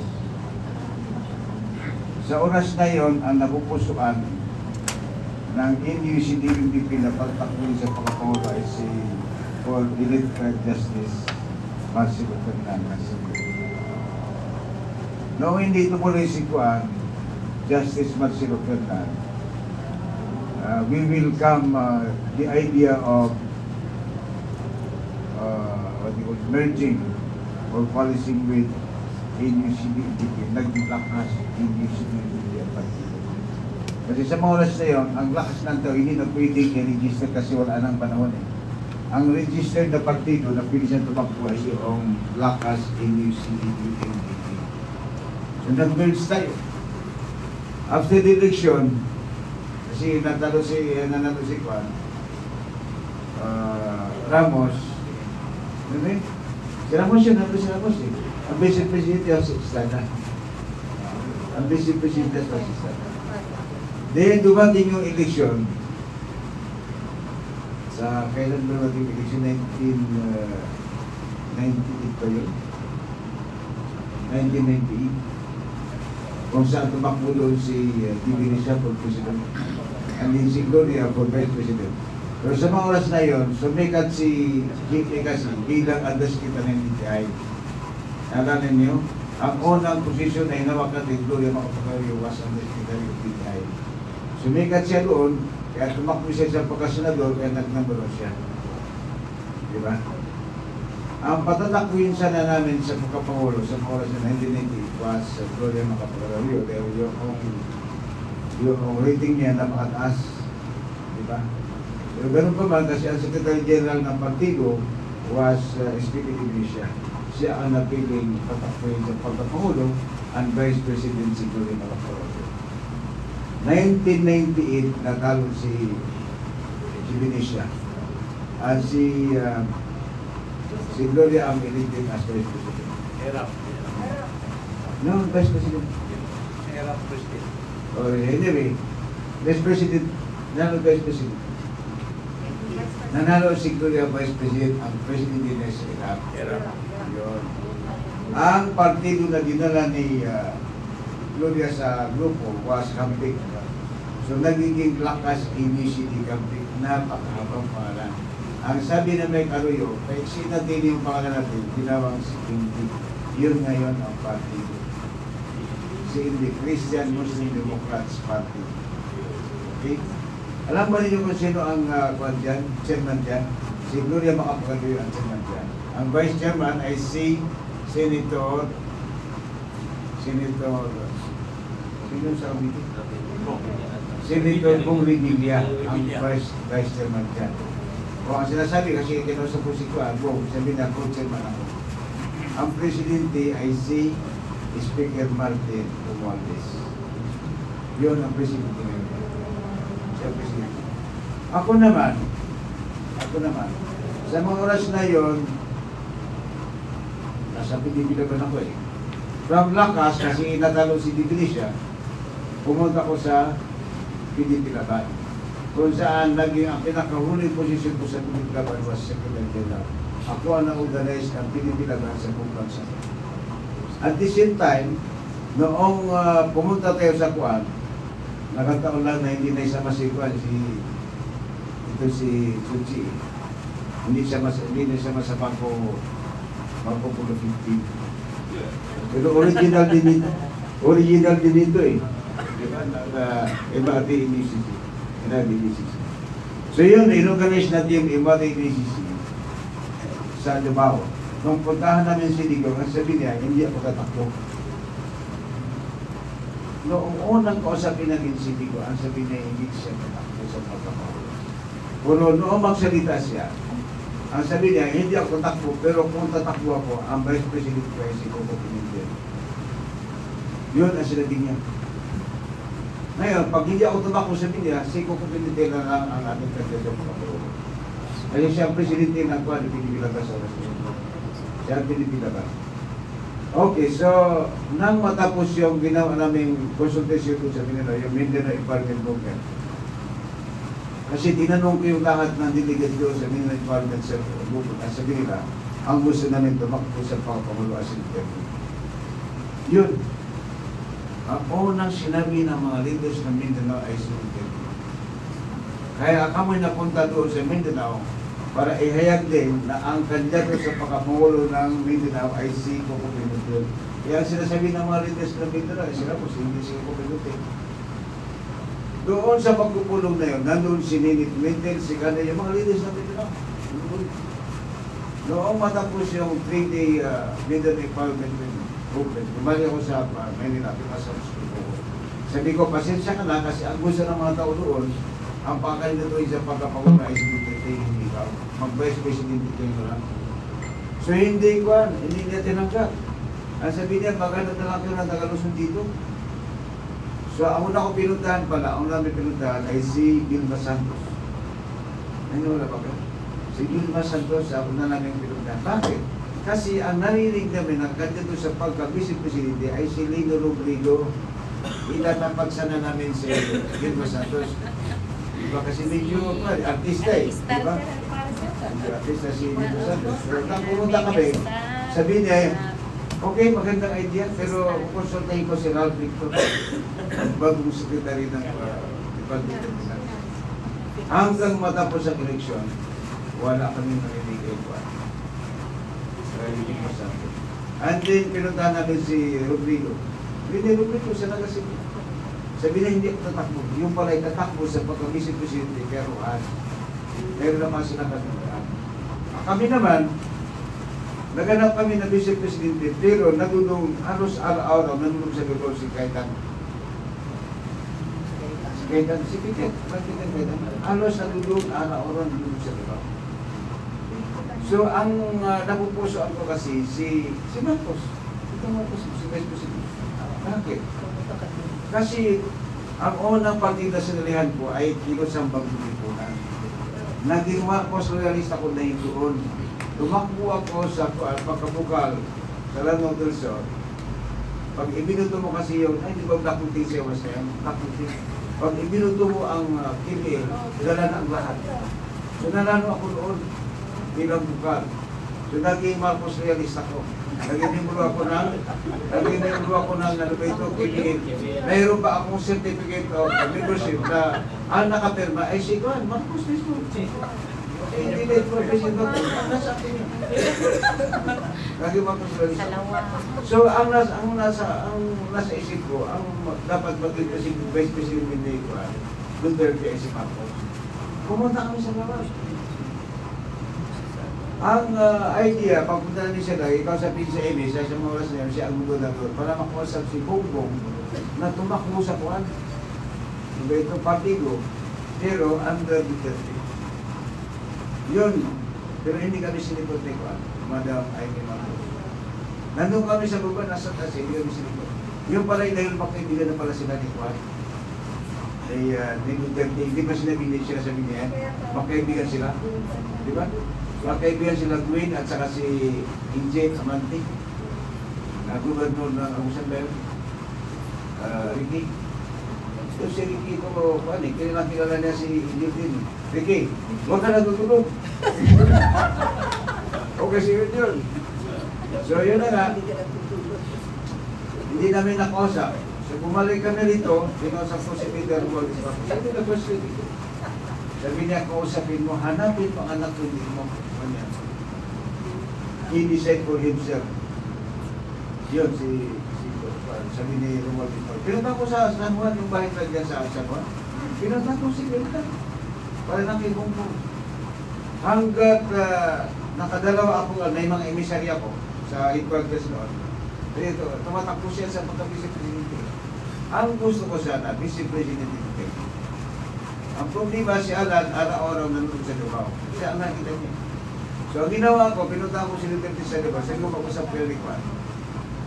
Di Bongbong sa Silbon. Ang problema, kaya ayaw tumakbo si Digo, dahil parang hindi sinasabi ko ng pera. At kaya ako kinahanap si Bongbong, dahil may pera sila eh. Baka sabihin niya kay Kuan, ako nang bahala. Tumakbo ka na ako nang bahala kumasal sa kape. Yun. And then, delivery ko. Kasi hindi ako na para makapag-usap sila sa cellphone.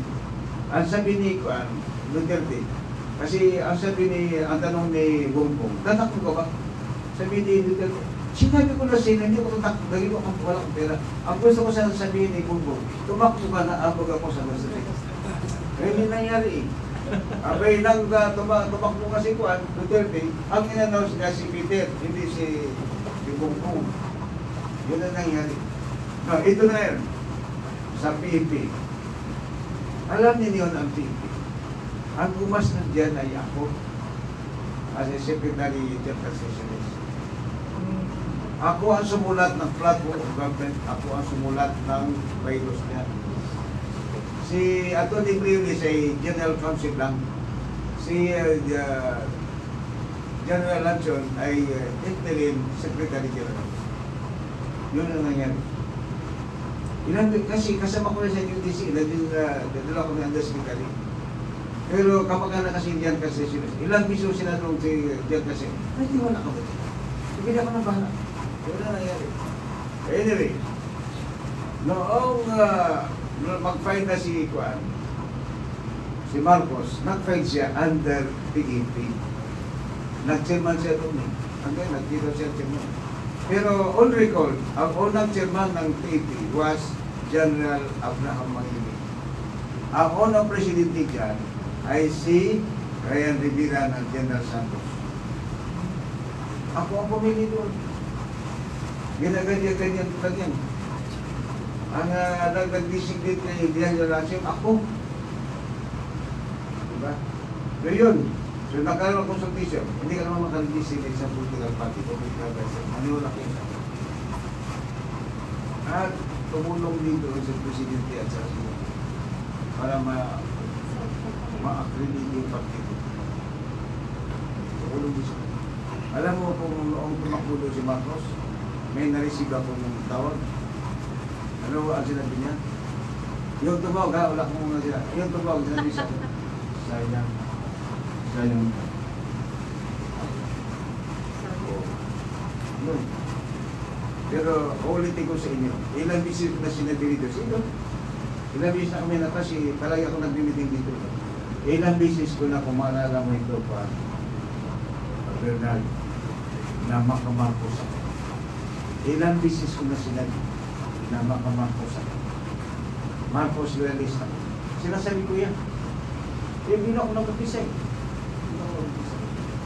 But anyway, nang tumakbo si Marcos sa PAP for President, hindi na ako nag-question.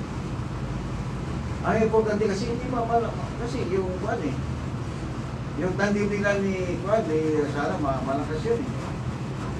Yung istorya kung paano tumakbo yung dalawang yan, under unity, alam ko rin yan. Involved ako dyan. Involved ako dyan. Now, dahil na nakuha nila yung kuwan, ang sabi nga ni kuwan, ang words ni Amy, na-hijack kayo. Yung PP ninyo, na-hijack. Si Amy Marcos mismo, nasabi niya, na-hijack ka. So, nag-organize ako ng buong party. Ito na yung PP. Lahat by the way, lahat ng legal ceremony mga officers natin ay kinuha doon sa MRD ng PEP. Nang i-organize din na natin yung PPF, doon din galing. Kaya ilan sa punto siya yung magtanong kayo na. Lahat ng MRD ay membro rin ng kuwan, ng PPF. May understanding kasi ito eh.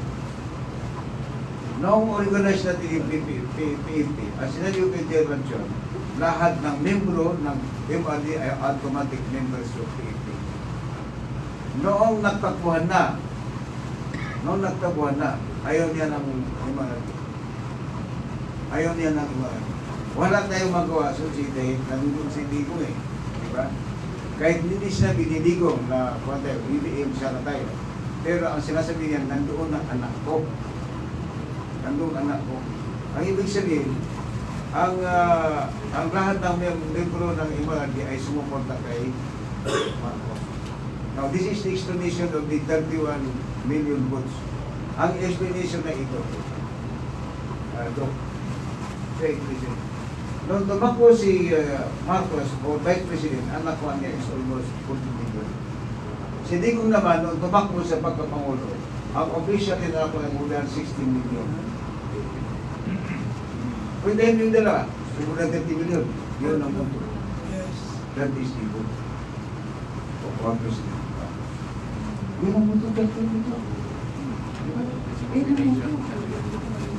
Ang ibig sabihin, yung BBM at saka Sara tandem is perfect. Usually kasi, sa history na ating kuwan, halalan sa Pilipinas, malaki ang nakuha na Vice President. Kasi Bibi Sara, kumuha siya ng more than 22 million.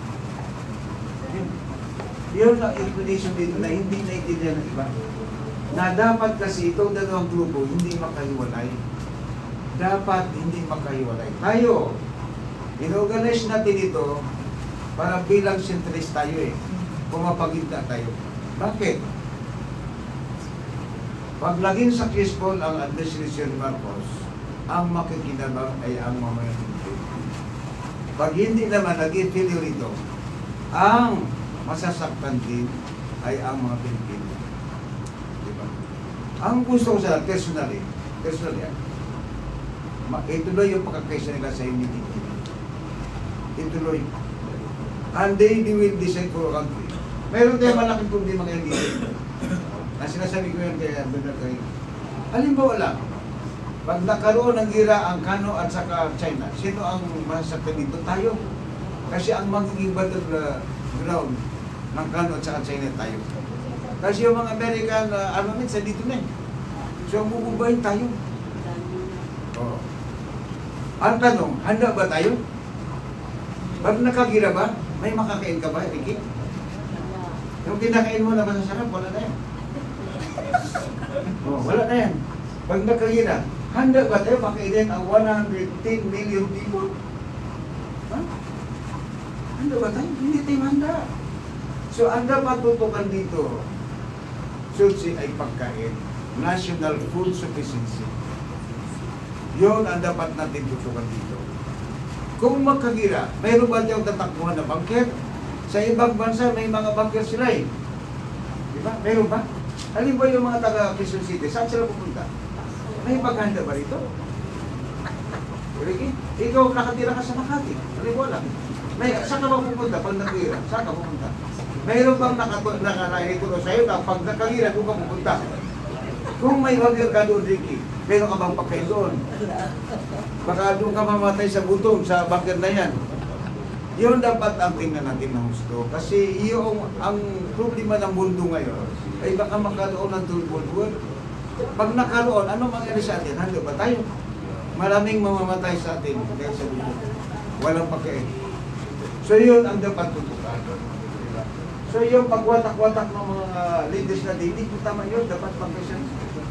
That is why, ang sinasabi ko, dapat magkaroon ng National Unity Government.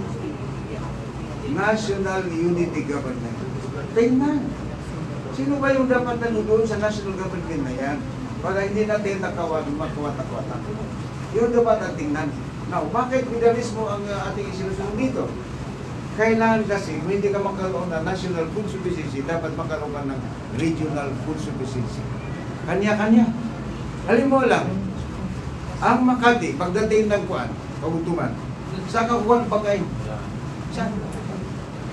Saan ka kukuha ng pagkain? Maynila, saan ka kukuha ng pagkain? Ay, bigas ba siya? Nagtatanim ang Maynila? Hindi nagtatanim ah. O, saan ka? Saan ka kukuha? Eh, yung bigas doon sa Region 2, hindi na makakarating dito. Amin na lang yun. O, sa kanila lang yan. O, paano tayo rito? Yung dapat na tingnan mo, Ricky. Yung dapat, hindi tatuto lang. Kasi tatuto lang, kasi kuwan kayo, accountant kayo, kaya natin mo dito. Yun, ang dapat natin tingnan. Dito sa buong mundo ngayon, ang problema, kasama Pilipinas is peace and order. Kahit saan ka, gira doon, gira dito. Darating na darating ang panahon na darating dito yung gira. Anong gagawin natin? Tayo, magpapatayin tayo? Kapag Pilipino, papatayin ng kapag Pilipino? Hindi po tama yun. Kaya palaganapin natin yung pagmamahal sa kapwa. National peace ang kailangan natin. Lahat ng tao, hindi mo mapakain, pero bigyan mo ng kapital para magkaroon ng pagkataong siya ay mag-produce sa kanyang magkakain. Yun ang pinaka-importante dito. Poverty eradication. Yun ang sinasabi ko dito. Dapat tutupakan. Now, napakaraming ahensya ng gobyerno na dapat nagbibigay ng puhunan sa mga taong naghihirap. Ano yun? Department of Trade Industry, Department of Agriculture, Department of Agrarian Reform, PCSO, PAGCOR. Naku, napakarami. Ano nangyari? Naibsan ba yung ano? Kaya dapat. Ako, ito dapat natutukan ninyo. Kaya kahit na ayaw ko, kahit na ayaw mo sa akin, Ricky, kasi tagal mo na hindi tumawag sa akin. Yun lang yun na ito. Tinatawag kita pero hindi kita mapunta. Yan ang tutukan ninyo. Sapat ba ang gamot natin pag nagkaroon ng national emergency? Sapat ba? Yan ang paratingnan. Dapat natin na yan. So doon po tayo doktor. Ano mo lang, gamot, ikaw nandiyan ka sa puan, sa medisina. Sapat ba ang gamot natin? Ano bang prevalent na dito? Mga diseases na dito. Sapat ba yun? So yun po ang aking, ano ba ito, iminungkay sa ating gobyerno ngayon, na imbes na lumayo tayo, lumayo tayo sa kanila, sa magda ng ganito. Bakit po? I understand na mayroon tayong manifesto rito. Yung manifesto yan, ipaput natin sa Malacanang at saka sa Speaker of the House at saka Senate President. Ito yung guide dito kasi nakakaroon tayo ng series of consultations dito. This is the third time. Ito ibang seat of offices. Every time na maroon tayong pagkaka-consultation na ganito, kung anong resulta, ito patuloy tayo sa kanila. So this time around, kaya ano ba ito, libida natin si Bernal, libida niyo mga kaibigan niyo sa media para ipaabot sa mga Pilipino na ito yung sisip ni Sultan, si Abdul Ghani Bansa. Yun. Diba? Yun dapat natin. So yun po. Doon sa charter change, kailan ba? Kailan ba? Ang sinasabi ng iba kasi pumunta kami ng Mindanao, pumunta kami na si ang sabi nila charter change. Bakit? Ang sabi nila, pag hindi nakaroon ng charter change, walang pag-asa ang federalismo. Walang pag-asa. Bakit? Tinakay ba nila yung federalismo dito? Wala. Charter change, pero yung federalismo wala. Di ba? Pag yan, nagkaroon ng walang katapusang gulo sa Mindanao, dahil ang gusto namin doon, federalismo. Pero kayo nito, ayaw din ng federalismo. Di ba? So yun yan. Ang timing kasi, time din na magkaroon din ng federalismo sa akin. So yun po ang dahilan. Pag tayo nagtipot dito, at kami nagpapasalamat sa inyo dahil alam ko kung someday, dapat yung magkakaibigan dito. May talaga ba dito? Pasensya na, dahil hindi ako nag-video sa libre mo eh. Imbis na nag-video na libre mo, dito ka pa. Pasensya na kayo. Di ba? Ganun lang yan. Sakripisyo. Pasya ba yan? Hindi ba? Sakripisyo para sila. Hindi na ako baligo ko kasi wala naman akong girlfriend. Pero meron akong girlfriend. With Esa. Ano rin? Uy, ito sinasabi ko ha? Kasi kasama kita sa plan. Pero sorry ko. So yun ang totoo, Mike. Wala tayong panahon kundi ngayon ang pagbalangkas na ating sa batas. Ito na ang panahon. Ito na. Yun. Timing. Ito na yun. Now, kahit na anong klaseng method of amendment, ay importante makaroon sa atin. Kaya lang, narinig ko si Atty. Buwan Kaidan, nagsasabi, medyo may kahirapan daw ang BI. Diba? Ito lang. Kung may hirap, di meron pa naman tayong punto. Meron pa naman tayo, ano ba yung pangalan? Punas. Yung punas. Pero ang pinakamaganda dito yung punpun. Kasi tao ang manimili siya, tao ang susulat ng ating bagong saligang batas.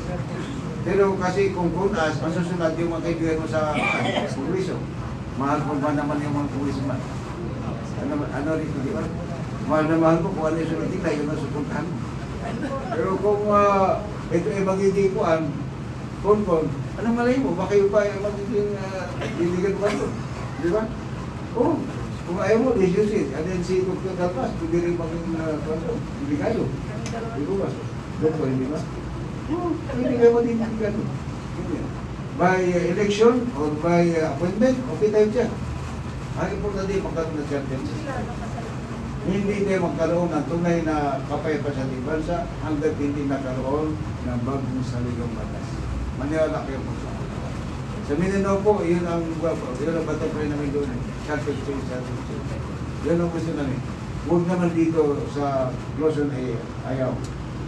Kaya kung ano ang pagbabagong tatamahasin namin doon, ay ganun din kayo.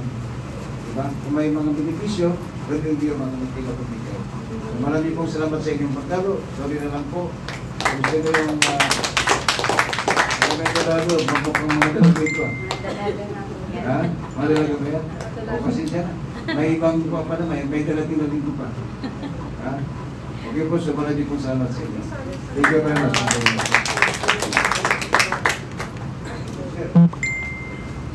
Okay. With that, with those inspiring words of our beloved Jim Mamujong, we shall call a close this mini meeting and symposium. Maraming salamat po sa inyo lahat. Sir, pakuha po ng litrato.